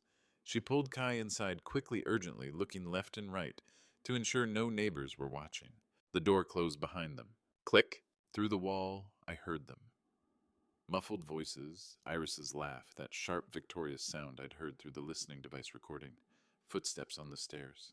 Heading toward the bedroom where Silicone Me slept. I looked at my watch, 10:02 a.m. The epoxy glue sat in the bedside drawer, modified to activate with body heat and friction after 15 to 20 minutes. The two-way mirror recorded everything. The network waited in position. Now we wait 15 to 20 minutes, I said to Pauline. She handed me headphones connected to the bedroom audio surveillance. They're in there now, sir. 3 weeks of planning. 2 conspirators who thought they were predators. 1 bedroom with cameras glue and a silicone witness. And me watching everything. I stood in the observation room looking at everything we'd built. The two-way mirror showing the bedroom. The window showing the mansion entrance where Kai had just walked in, thinking he owned the place. Pauline's notebook with 6 months of documentation. My phone with 20 people ready to converge on one signal. This moment was the culmination of everything. Echo discovering the affair 3 weeks before I even knew. My performance as a senile old man forgetting vegetable names. Blank papers signed while real documents stayed locked in my safe. $5 million bribing Kai to betray his co-conspirator. The epoxy glue swap. The mannequin and mirror installation. The vlogger contract. The fire chief coordination. I wasn't reacting to betrayal. I was constructing justice. They thought they were hunters, stalking a declining old man. But I had built the entire hunting ground, positioned every trap, and stood watching from behind one-way glass as they walked exactly where I'd designed them to walk. 3 weeks, I said aloud. 3 weeks since Echo first knew, since we started building this. Not revenge, architecture. Pauline adjusted the headphone volume, checked the two-way mirror angle one more time. The bedroom door is opening, sir. I put on the headphones. Through them I heard the bedroom door open. Iris's voice, sweet and conspiratorial. The real voice she used with Kai, not the performance voice she used with me. He's still asleep. We have all the time we need. Kai laughed. That confident tennis champion laugh. The sound of someone who believed they'd beaten me. Finally, Kai's voice through the headphones. I'm so tired of waiting. Just a little longer, Iris said. Once the Geneva documents are signed next week, everything transfers. And by then he won't even remember he had a company. I looked at my watch, 10:04 a.m. The epoxy glue would need body heat plus friction for 15 to 20 minutes before bonding became irreversible. Once activated, no amount of pulling would separate them. They'd need medical intervention. Fire department, witnesses, exactly what I'd planned. Through the headphones, movement sounds. The bedside drawer opening, I heard it clearly. Iris's voice quieter now. He won't wake up. I gave him extra in the tea this morning. At 10:24 a.m. exactly, I would press one button and 20 people would converge on my house simultaneously. The countdown had begun at 10:04 a.m. 15 to 20 minutes for the epoxy to activate with body heat and friction. I sat in the observation room with Pauline, headphones on, listening to my wife celebrate my destruction while chemistry worked invisibly against her. 10 minutes into the countdown, my phone vibrated with a text from Echo. Xander positioned at South Gate. Clear view of bedroom window. Waiting. I showed the message to Pauline. Through the headphones, we could hear Iris laughing, that crystalline laugh she used to reserve for charity galas and board meetings. He's completely gone, Iris said through the audio feed. This morning at breakfast, he couldn't remember what day it was. Asked me 3 times if it was Wednesday. Kai's voice amused. The tea is working faster than you thought. 3 more weeks and he won't remember he owns a company. Her voice carried satisfaction, not guilt.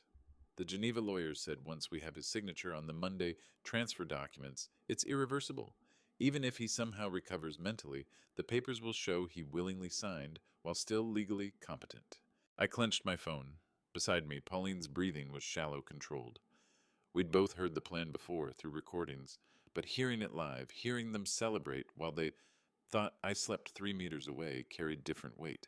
My watch read 10:16 a.m., 19 minutes minimum before the epoxy bonded irreversibly. The network needed to be ready. 10 to 20 a.m. My phone vibrated again. Echo. Shareholders confirmed. Arriving 10:45 a.m. Clarkson Finch. Position maintained. Geneva contacts standing by for financial freeze orders. Clifford Lancaster. Fire team ready. 90 seconds from your location on your signal. I typed back to each standby. Signal coming 10:35 a.m. Pauline's hand trembled slightly as she adjusted her headphone volume. I noticed her wedding ring. Simple platinum band, worn thin from years of wear. So different from Iris's 10-carat showcase that caught light at every charity gala. She caught me looking, whispered for Echo. I nodded. Neither of us mentioned the other reason we were both here, that Pauline had watched my wife poison me for 6 months, documenting every detail because no one else was paying attention. Through the headphones, Kai's voice. What about the Vienna arrangement? Is that still set for December? I froze. Vienna. Not Geneva. A second location. secondary extraction plan my intelligence hadn't uncovered. Iris. Already confirmed. Once the Monaco transfers complete Monday, we move everything to Vienna, accounts Tuesday. The Austrian privacy laws make it untraceable, even if Oliver's daughter tries to investigate the trail ends at the Swiss border. Pauline's sharp intake of breath told me she'd heard it too. They were more sophisticated than we'd known. Geneva was just the first step. Vienna was the escape route. I checked my watch, 10:28 a.m. The epoxy would be activating now. Molecular bonds forming. Progressive adhesion as heat and movement continued. They wouldn't notice yet the gel felt normal at first. Only after full bonding would they realize they couldn't separate. Through the observation room window, I watched a yacht leave Monaco harbor. White sail catching morning sun, moving from shadow into brilliant light. Inside the headphones, Iris described the future she was stealing. 2 journeys, opposite directions. Some vessels sink in harbor before they ever reach open water. 10:30 a.m. exactly. Through the headphones, Iris's voice shifted to business planning. Monday morning, we present the share transfer documents. You'll be there as family support. Echo won't suspect anything if you're present. She thinks you're loyal to her father. Kai laughed. $5 million loyal. That old man actually paid me to betray you, and I took his money and told you everything. He's so desperate he can't see he's being played from both sides. They didn't know I'd given Kai worthless information through that bribe. Didn't know every word he'd told me was already confirmed through other sources. The $5 million was just another test of loyalty, one he'd failed spectacularly. Iris. Once the shares transfer Monday and Vienna receives the funds Tuesday, we're free. Both of us. No more pretending, no more waiting. I looked at my watch, 10:34 a.m. 30 minutes since they'd entered the bedroom. Well past the minimum activation time. The epoxy would be fully bonded now. Irreversible without medical intervention. I opened my phone, typed one word to Clifford Lancaster. Now. Pressed send. My watch read 10:35:17 a.m. For 3 seconds, nothing happened. Observation room silent, except for headphones, carrying Iris and Kai's conversation about their Vienna escape. Then distant but distinct sirens, Monaco's distinctive harmonic wail. European fire trucks with their rising falling tones cutting through morning quiet, growing louder. Through the headphones, Kai's laugh died mid-syllable. What the hell is that? Iris's voice sharp, now confused. Fire trucks. Why would... Pauline pulled up her phone, showing me Xander's live video feed from the south gate. The bedroom window was visible in frame. So was Kai's face appearing there, naked from the waist up, staring down at the street. 3 fire trucks roared through the mansion gates, sirens wailing, red lights flashing in late morning sun. Through the headphones, chaos. Kai's voice. They're coming here, Iris. We need to. I can't. Why can't I move my hand? Iris, panic rising. Pull harder. Something's wrong with... The chemical adhesive had done exactly what Echo's chemistry professor had designed it to do. 15 to 20 minutes of normal sensation. Then progressive bonding. Then irreversible attachment requiring medical-grade solvents and professional intervention. They were trapped, Pauline whispered, watching Xander's feed. Now they know someone knows. I stood removing my headphones. Through the observation room window, I could see fire trucks positioning at the mansion entrance. Firefighters dismounting. Clifford Lancaster directing his team with practiced authority. I looked at Pauline. Now everyone knows. Clifford Lancaster's hand was already raised to knock, when Iris's scream tore through the bedroom door, raw, terrified, nothing like the controlled voice I'd heard through headphones 20 minutes earlier. I stood at the base of the main staircase, watching the fire team freeze in the upstairs hallway. Don't scream, Kai's voice muffled through wood but unmistakable. I'm trying. What is this? Iris shrieked. I can't move my hand. Kai, what did you do? Clifford's professional mask slipped for half a second before snapping back into place. He turned to his team, gesturing 2 firefighters forward with a Halligan bar. His voice boomed, Fire department. Are you injured? Can you open the door? Silence. Then Kai again, panic threading through his usual confidence. Stop pulling, you're making it worse. We can't... Iris's voice cracked. Something's wrong, get us out. I climbed the staircase slowly, my cane tapping each marble step. My heart rate remained steady. Through the window at the landing, I could see Xander's livestream phone angled toward the mansion's upper floor. 15,000 viewers now. The entire world was about to watch. Clifford tested the door handle. Locked. He looked at his team, then at the door, calculating. Stand back from the door. We're coming in. The Halligan bar hit the doorframe with a crack that echoed through the hallway. Wood splintered. 2 more hits, and the lock gave way, the door swinging inward. The firefighter closest to the opening stopped dead. Chief, they're stuck. To the bed. To each other. I reached the top of the staircase as Clifford pushed past his team into the bedroom. I stayed in the hallway, just out of sight, listening. No! Iris's voice shrill with humiliation. Get out! This isn't... We're not... Medical emergency? Kai trying to regain control. Some kind of adhesive we need... I stepped into the doorway. The scene was perfect. Better than perfect, it was evidence incarnate. Iris lay on the bed, her left palm glued flat against Kai's bare chest. Her nightgown had ridden up, exposing her thigh, which was stuck to the silk sheets in 3 places. Kai's right hand was bonded to the small of her back. His fingers splayed wide, frozen in mid-caress. His shoulder pressed against the headboard, stuck fast. His other hand, the one he'd been trying to free, was glued to Iris's hip. They'd arranged themselves for passion. The epoxy had preserved them there. Kai's face was slick with sweat, his eyes wild. He'd stopped struggling when the door opened, his body rigid with shock. Iris's makeup had run in black streaks down her cheeks, her lipstick smeared across her chin. Her eyes found mine across the room. I watched recognition dawn, then comprehension, then absolute terror. Mr. Wolfe, Clifford said carefully, his training warring with the reality in front of him. Do you know what substance this might be? We'll need the proper solvent, too. Industrial epoxy, I said quietly. Medical-grade acetone should work. It will take several hours. The room went silent. Clifford's eyes narrowed. Kai's mouth opened, closed, opened again. How did you... Clifford started. Footsteps in the hallway. Echo appeared in the doorway, her phone already recording. Behind her, Marcus Thorne and Victoria Ashford, 2 of Orion's most senior board members, both in their 60s, both impeccably dressed for the morning meeting that had brought them here at precisely this moment. Victoria's face remained perfectly neutral, but her eyes catalogued everything: the position of the bodies, the state of undress, the bonded hands. Marcus pulled out his phone, photographing the scene with methodical precision. Mrs. Wolfe, Victoria said, her voice cold as January. Mr. Hayes? Iris made a sound like a wounded animal. Victoria, this isn't... You don't understand. Document everything, Echo said to the board members, her tone professional and detached. Photos, timestamps. The fire department's official report will corroborate. Echo, Iris's voice broke. Please. My daughter didn't look at her stepmother. She kept her phone steady, recording every angle.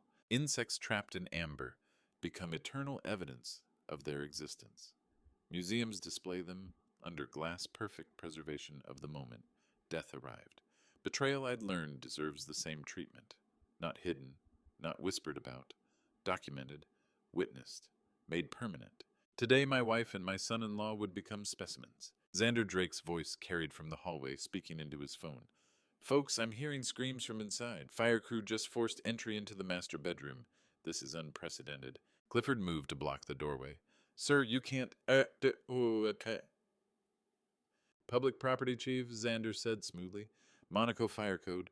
Emergency response documentation. Check your regulations. He was right. I'd verified it myself when I'd contracted him. His phone camera captured the edge of the bed. Kai's face, the firefighters working to assess the situation. 20,000 viewers? 25,000? Oliver. Iris's voice, small now, desperate. Thank God. Tell them this is a mistake. Tell them... I stepped fully into the room. 4 firefighters. 2 board members. My daughter. A live-streaming journalist. All of them witnesses to this moment. I looked at Iris, my wife of 34 years. The woman I'd built an empire for. The woman who'd chosen to destroy me. Her eyes met mine, and I saw everything: the affair, the poison, the theft, the fake pregnancy, the Vienna escape plan. All of it reflected back at me in one look of dawning comprehension and absolute terror. She knew. Finally, completely she knew. I moved closer to the bed, my steps measured. Kai watched me approach his chest, heaving his hand still glued to Iris's back. Sweat dripped from his temple.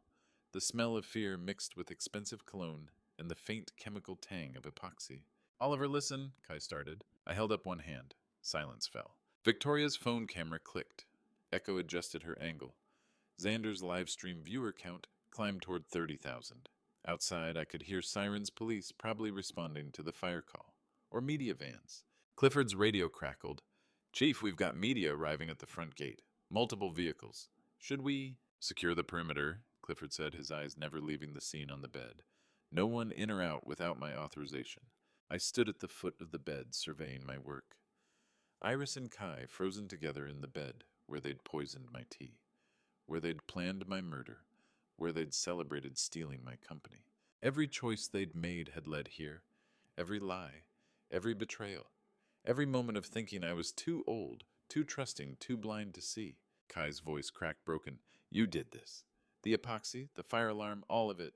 I didn't answer. Behind me, Echo's camera clicked. Xander Drake's live stream viewer count hit 12,000. Clifford's radio crackled, chief media vans arriving at gate. I looked at Iris, my wife of 34 years, glued to my daughter's husband in my bed, and smiled. Good morning, I said. Echo walked through the bedroom doorway, in a white lab coat.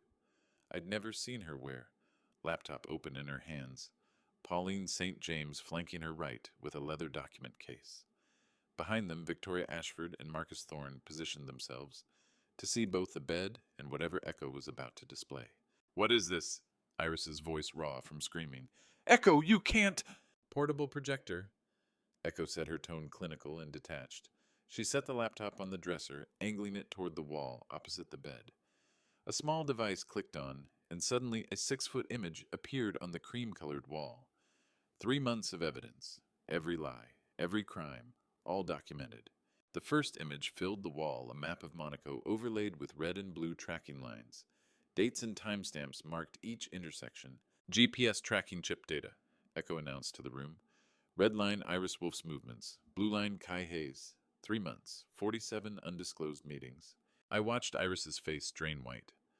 The tracking chip I'd mentioned weeks ago, the one she'd dismissed as senile paranoia.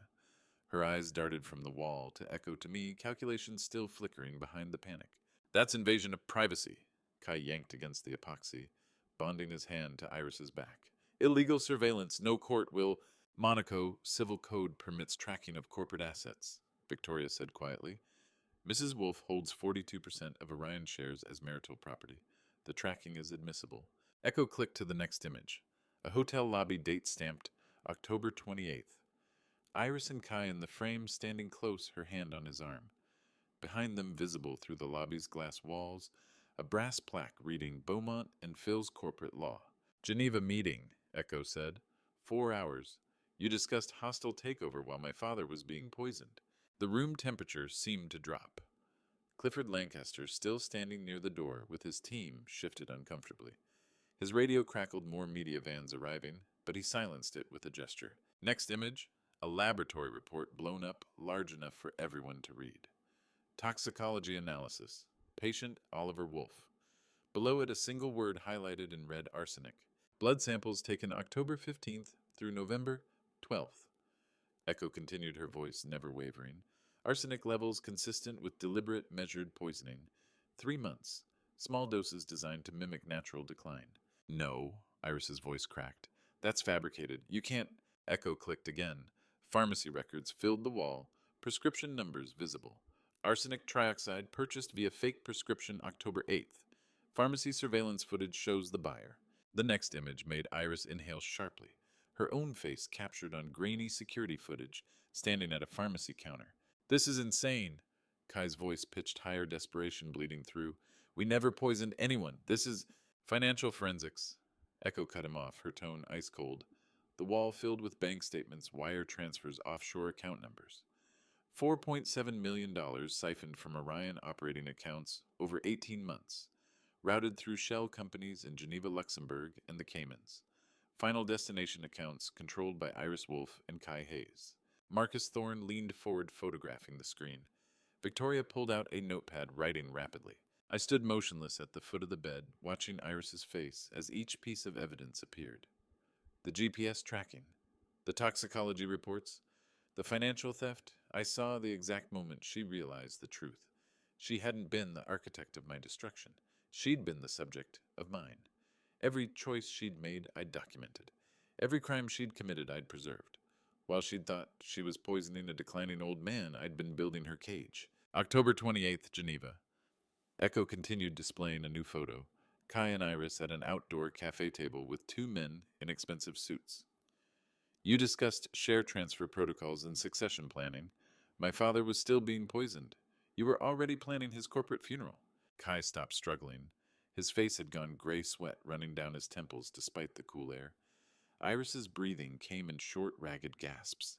Echo held up a piece of paper, the ultrasound image Iris had shown me 3 weeks ago, the one that had announced her impossible pregnancy. She placed it on the projector's document camera. The ultrasound filled the wall. Echo pointed to a number in the corner. Patient ID 47291.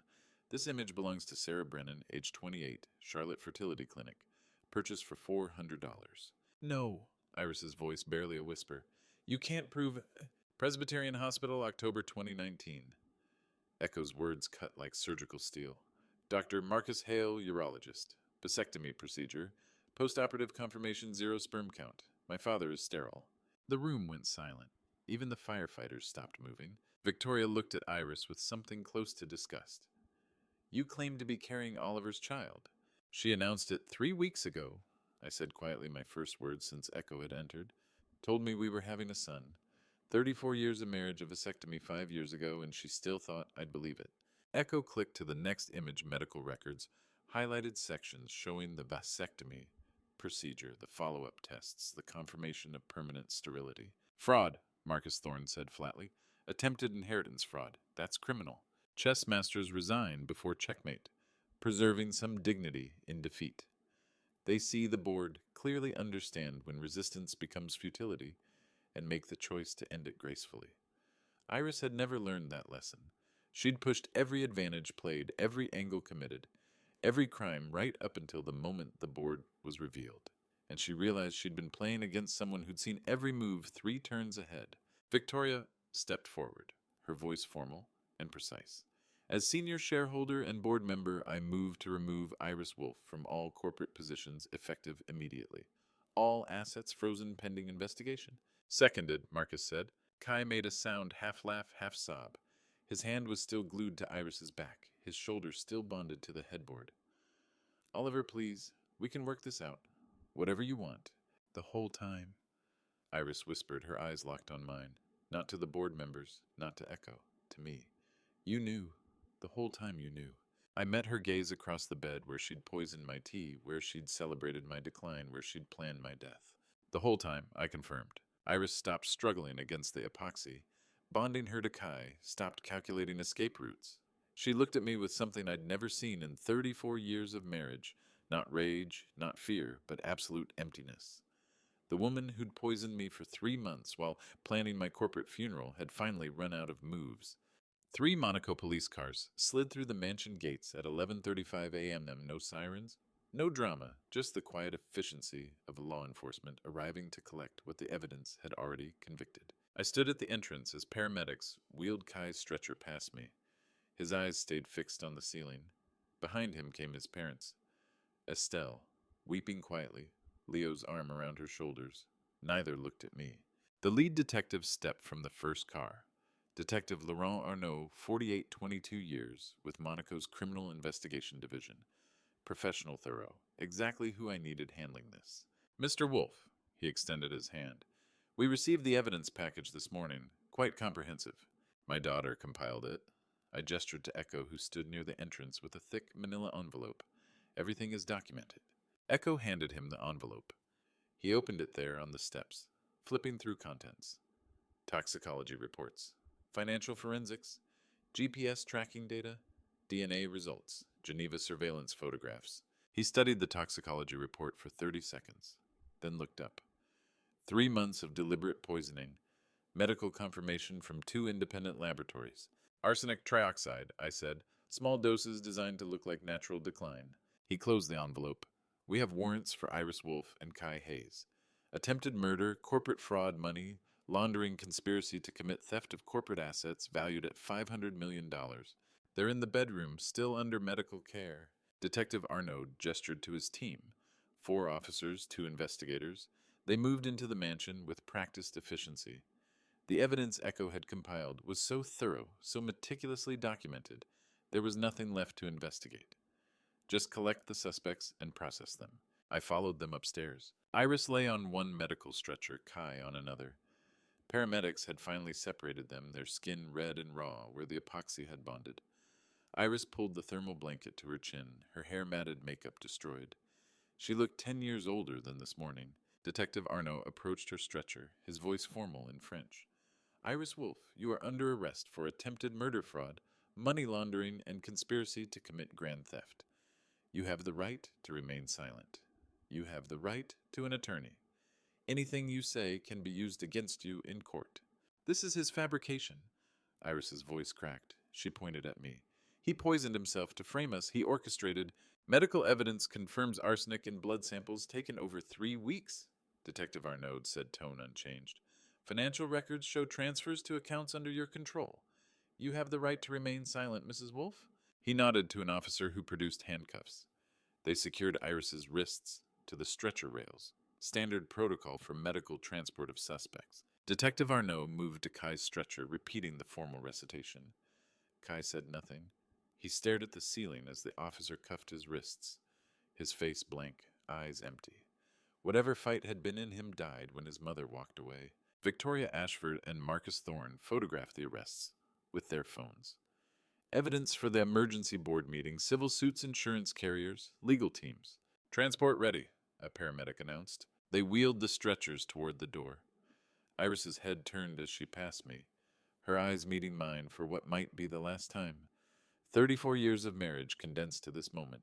She'd poisoned me methodically for months, measured doses, designed to look like natural death. I'd responded with equal precision in days. You destroyed everything, she whispered. Are you satisfied? I looked at the woman who'd shared my bed, my life, my empire. The woman who'd decided I was worth more dead than alive. I'm alive. That's more than you planned for me. The stretcher rolled past. Kai followed in silence, eyes still fixed on the ceiling. I walked behind them through the mansion hallway. The same marble floors where Iris had walked 1,000 times as lady of the house. All of it had been real once. Or maybe none of it had been. Maybe I'd been building a life while she'd been calculating its value. Some battles end with explosions. Others end with sirens fading into Monaco morning quiet. Vengeance doesn't require rage, just thoroughness, just patience, just the willingness to document every crime and wait for the perfect moment to present the bill. The stretchers emerged through the front entrance into late morning sun. Outside the gates, Xander Drake's live stream continued viewer count past 22,000. The crowd of neighbors had swelled to over 100, Monaco's wealthy elite, drawn by scandal. We're watching 2 suspects being loaded into ambulances, Xander narrated. Monaco police just arrested Iris Wolfe, the Charity Foundation woman, and Kai Hayes for attempted murder and fraud. Unprecedented. An elderly woman near the gate gasped. The charity woman I donated to her foundation. My God, she was with her son-in-law. Whispers rippled through the crowd. Phones appeared, cameras clicking. Monaco social media within minutes. International news within the hour. Paramedics loaded both stretchers into separate ambulances. Iris's eyes found me through the ambulance window, one last time, not pleading, not angry, just empty. The woman who'd orchestrated my death now faced decades in French prison. Detective Arnaud approached me near the gate. We'll need your formal statement tomorrow morning, 9 a.m. at headquarters. I'll be there. Your daughter's evidence package is remarkable. Most comprehensive I've seen in 22 years. She's very thorough. The ambulances pulled away. Police escorts flanking them. Sirens started as they hit the coastal road. Not urgent emergency wails, just steady announcement of suspects in custody. I stood at the gate hands, in pockets watching them disappear down Monaco's winding streets. 22,000 strangers had watched it live. The crowd began dispersing phones, still recording voices buzzing with shock. I turned and walked back through my mansion. Still mine, all mine. Pauline St. James stood in the entrance hallway, expression neutral, despite 3 hours of chaos. Monsieur, she said quietly, shall I prepare lunch? The ambulance sirens faded into distance. My wife and son-in-law heading toward cells and trials and permanent public records. The media had documented everything. The evidence was unassailable. The trap had closed perfectly. Yes, I said. Lunch sounds perfect.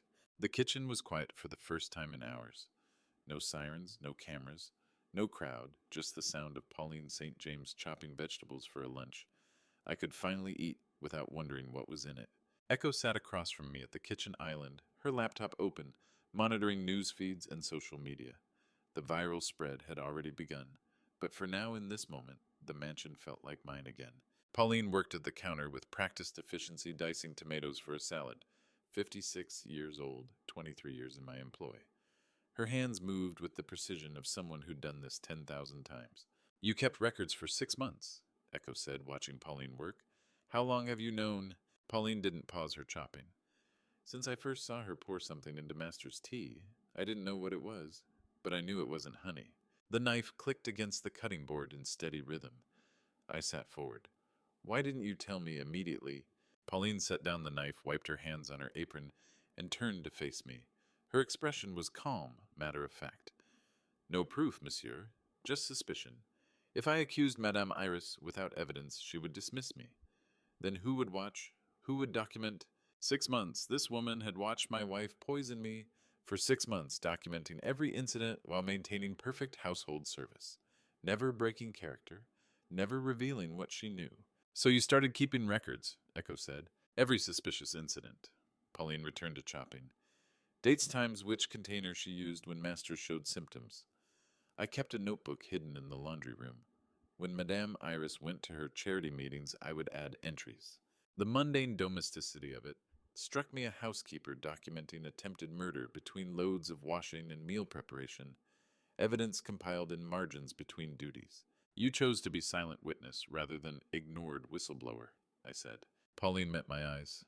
I chose to protect you the only way I could, monsieur. Words without proof would have accomplished nothing. But records, documentation, evidence, those could save your life when the moment came. She'd understood something fundamental that most people miss.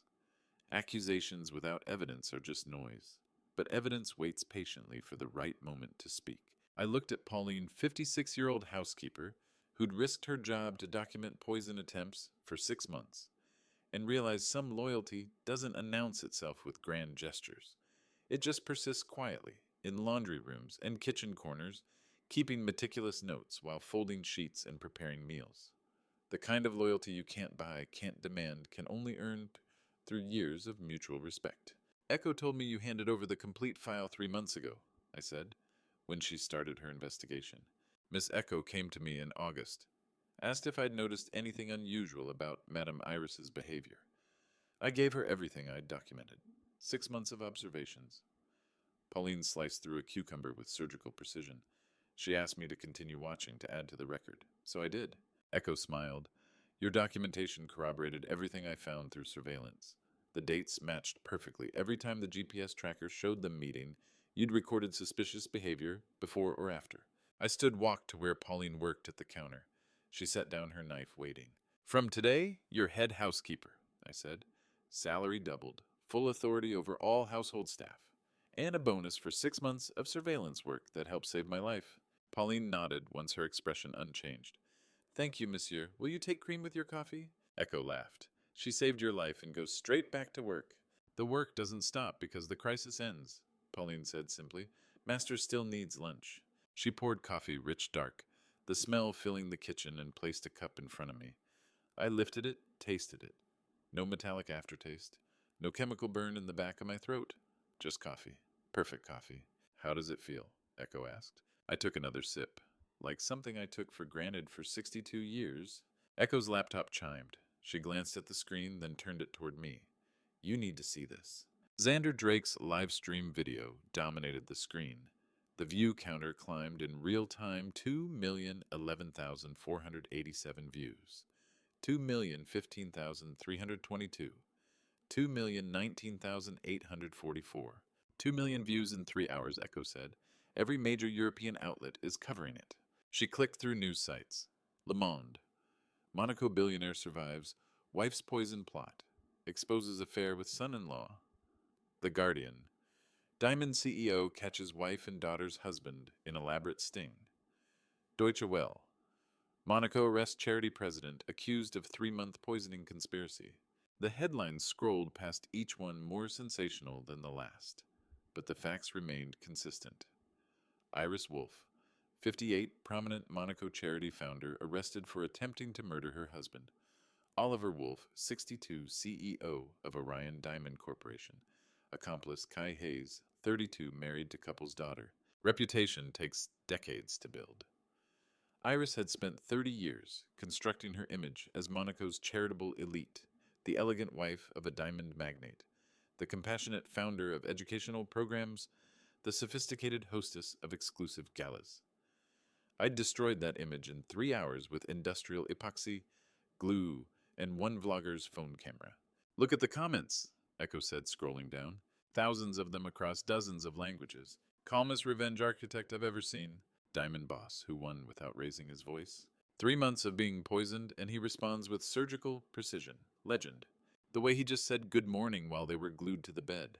Ice cold. The view counter kept climbing. 2,247,691, 2,298,443, 2,334,872. It's gone global, Echo said. Asian markets are waking up. This will hit 5 million by tomorrow. I watched the numbers rise. 2,412,955, 2,456,221, 2,501,847. 2.5 million people had watched my wife and son-in-law get arrested on medical stretchers, handcuffed and humiliated, their conspiracy exposed to the world. Monaco's social elite. European news consumers, diamond industry observers, all of them witnesses to the consequences of betrayal. I closed the laptop. The whole world knows now, I said. Echo looked at me carefully. Does that bother you? I thought about it. 34 years of marriage reduced to viral content. My private devastation transformed into public entertainment. Millions of strangers dissecting my wife's affair, my poisoning, my revenge. No, I said finally. Revenge doesn't need an audience to satisfy, but having 2.5 million witnesses doesn't hurt. 3 days after my wife's arrest, I sat at the head of Orion's boardroom table for what I'd decided would be the last time, not because I was forced out, but because I was choosing to step down. The viral video had hit 5 million views.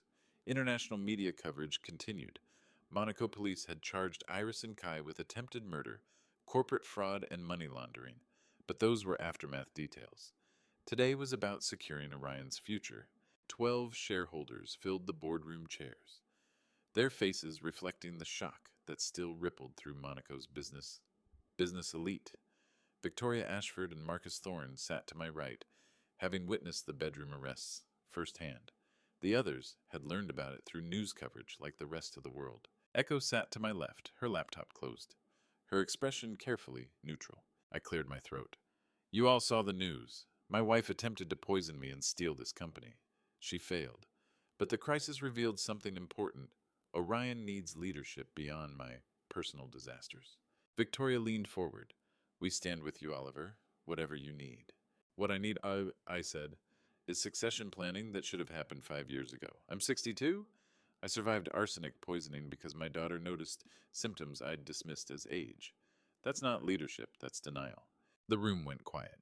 Marcus spoke carefully. Are you stepping down?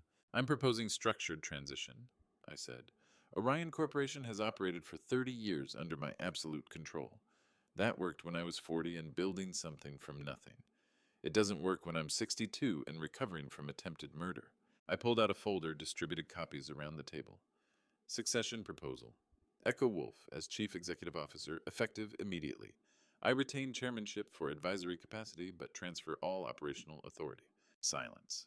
Then Victoria picked up her copy, scanning the first page. Echo has a PhD in molecular genetics, I continued.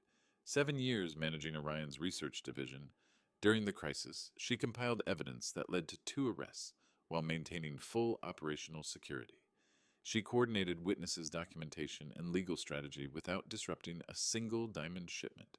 I looked at my daughter. She sat perfectly still, processing. I built Orion from nothing 30 years ago, I said. Echo will take it where I can't imagine. The question is whether this board agrees. Victoria set down her copy.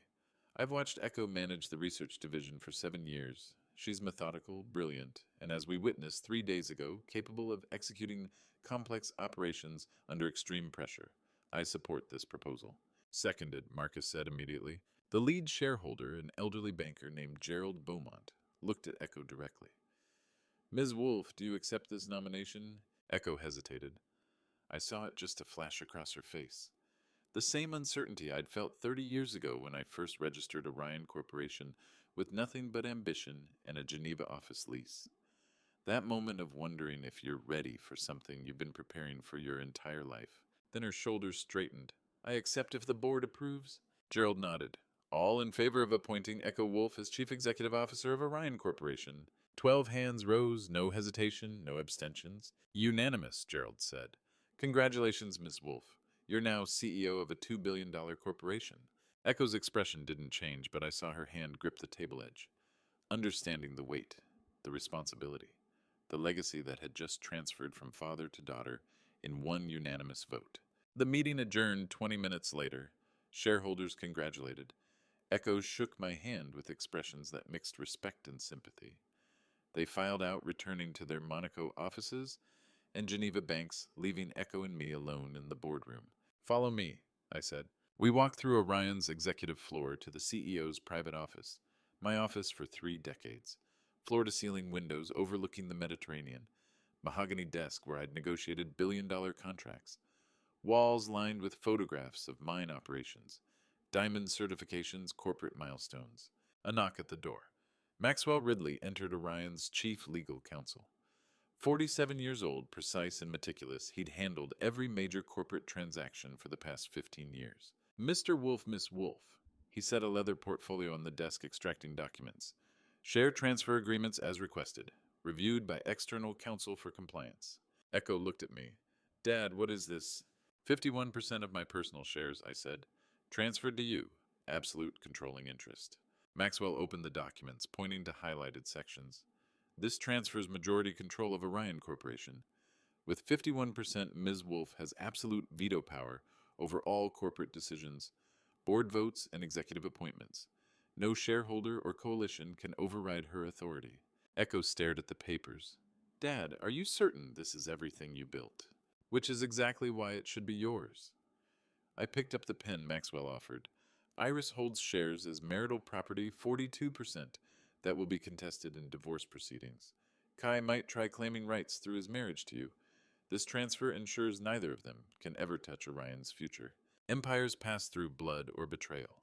I'd watched colleagues lose companies to hostile takeovers, bitter divorces, children who squandered legacies. I chose blood before betrayal could choose for me. 30 years of building compressed into one signature, one transfer, one daughter's future. I signed the first page, then the second, third, fourth. Maxwell witnessed each signature, his notary seal pressing into paper with quiet authority. Transfer complete, Maxwell said finally. Ms. Wolfe, you now hold controlling interest in Orion Corporation. $850 million in share value. Absolute corporate authority. I set down the pen. The weight I'd carried for 30 years, the responsibility, the control the empire transferred in 15 minutes of paperwork. This is your Orion now, I said. Echo looked at the signed documents, then at me. Her voice came quietly. What will you do now? I walked to the window overlooking the Mediterranean. Same view I'd watched for 30 years while building Orion from startup to empire. The water stretched blue and endless toward horizons I'd never had time to explore. What will you do now?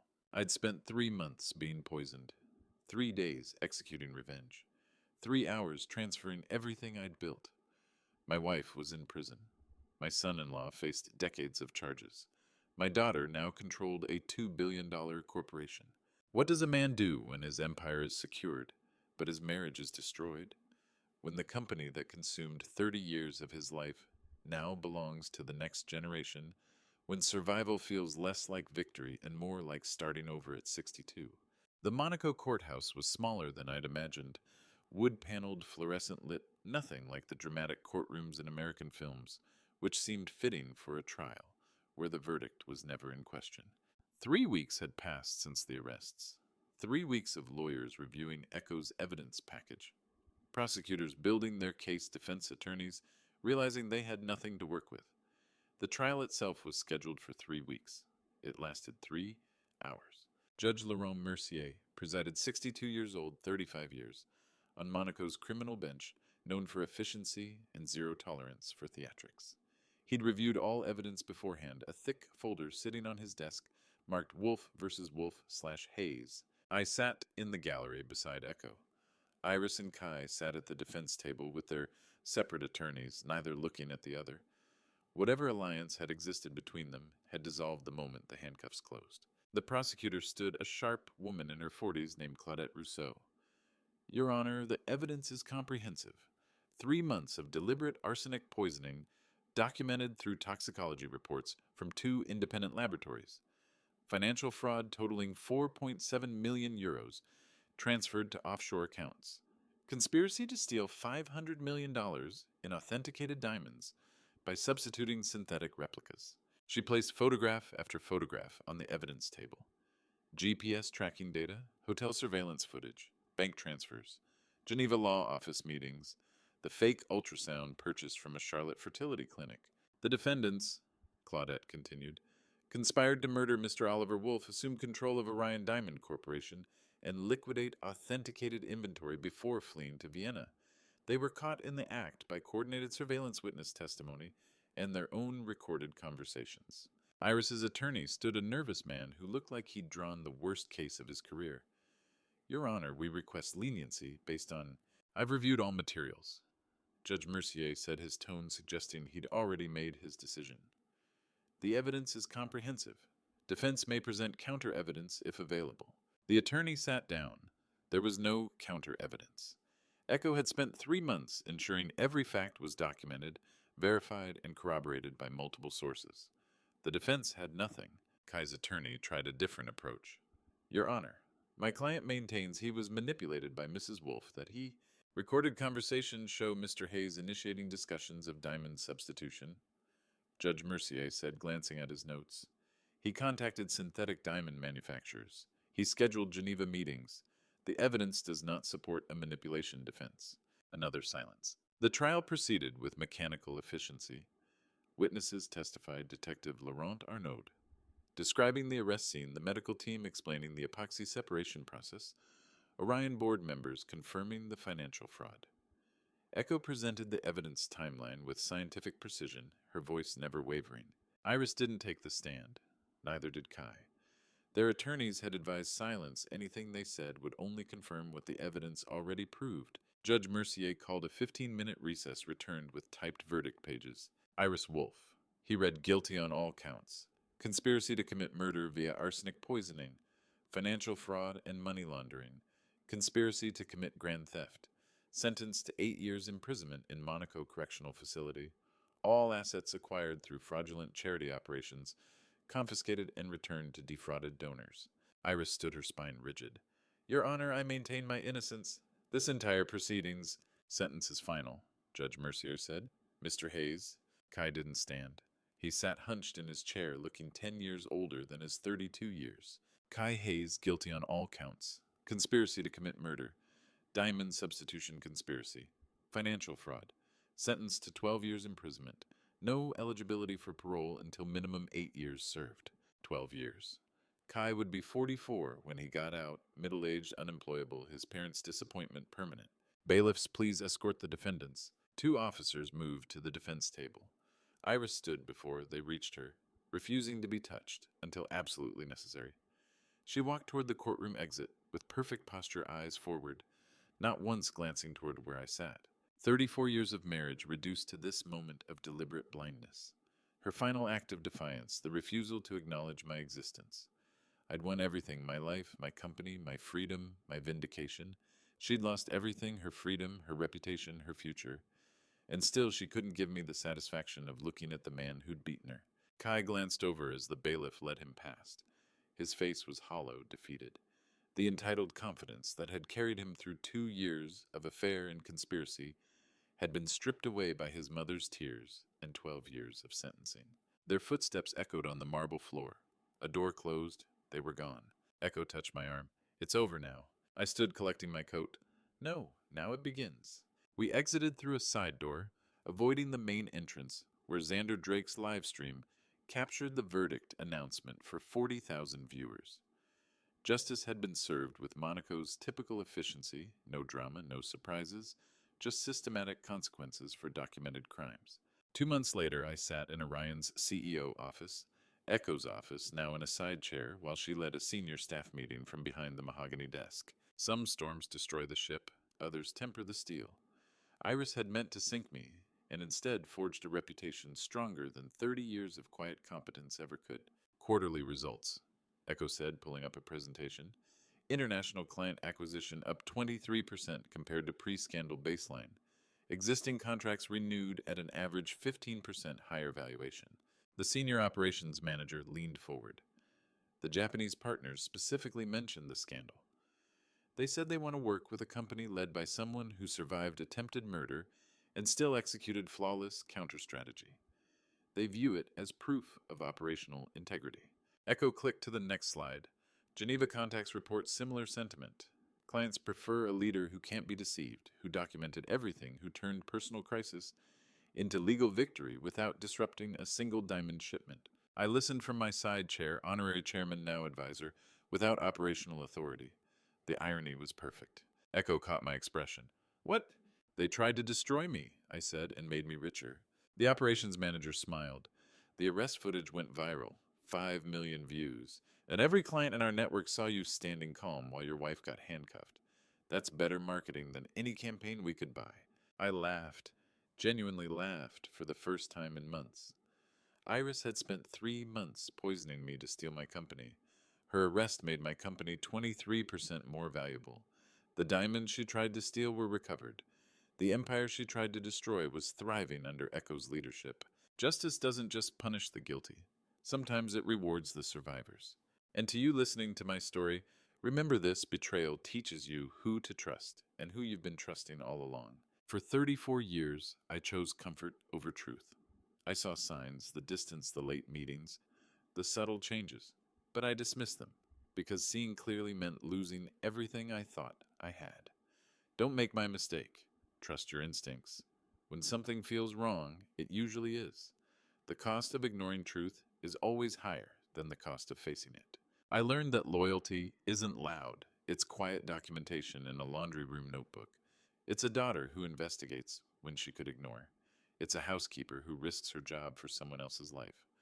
Real power isn't about the first strike. It's about patience. It's about building evidence while your enemies think you're declining. I believe God gives us the strength to survive what we're meant to overcome, and sometimes survival itself is the greatest revenge. The people who tried to bury me didn't know I was a seed. What do you think about what I did? Was it justice, or was it too far? Leave your thoughts in the comments. I read every single one. If this story meant something to you, please share it with someone who needs to hear it. And if you want more stories about survival justice and hard-won wisdom, subscribe and stay with me for the next one. Thank you for staying until the very end. Your time is precious, and I don't take it for granted. One final note: some details in this story have been fictionalized for storytelling purposes. What matters most is the lesson, and I hope it stays with you. God bless.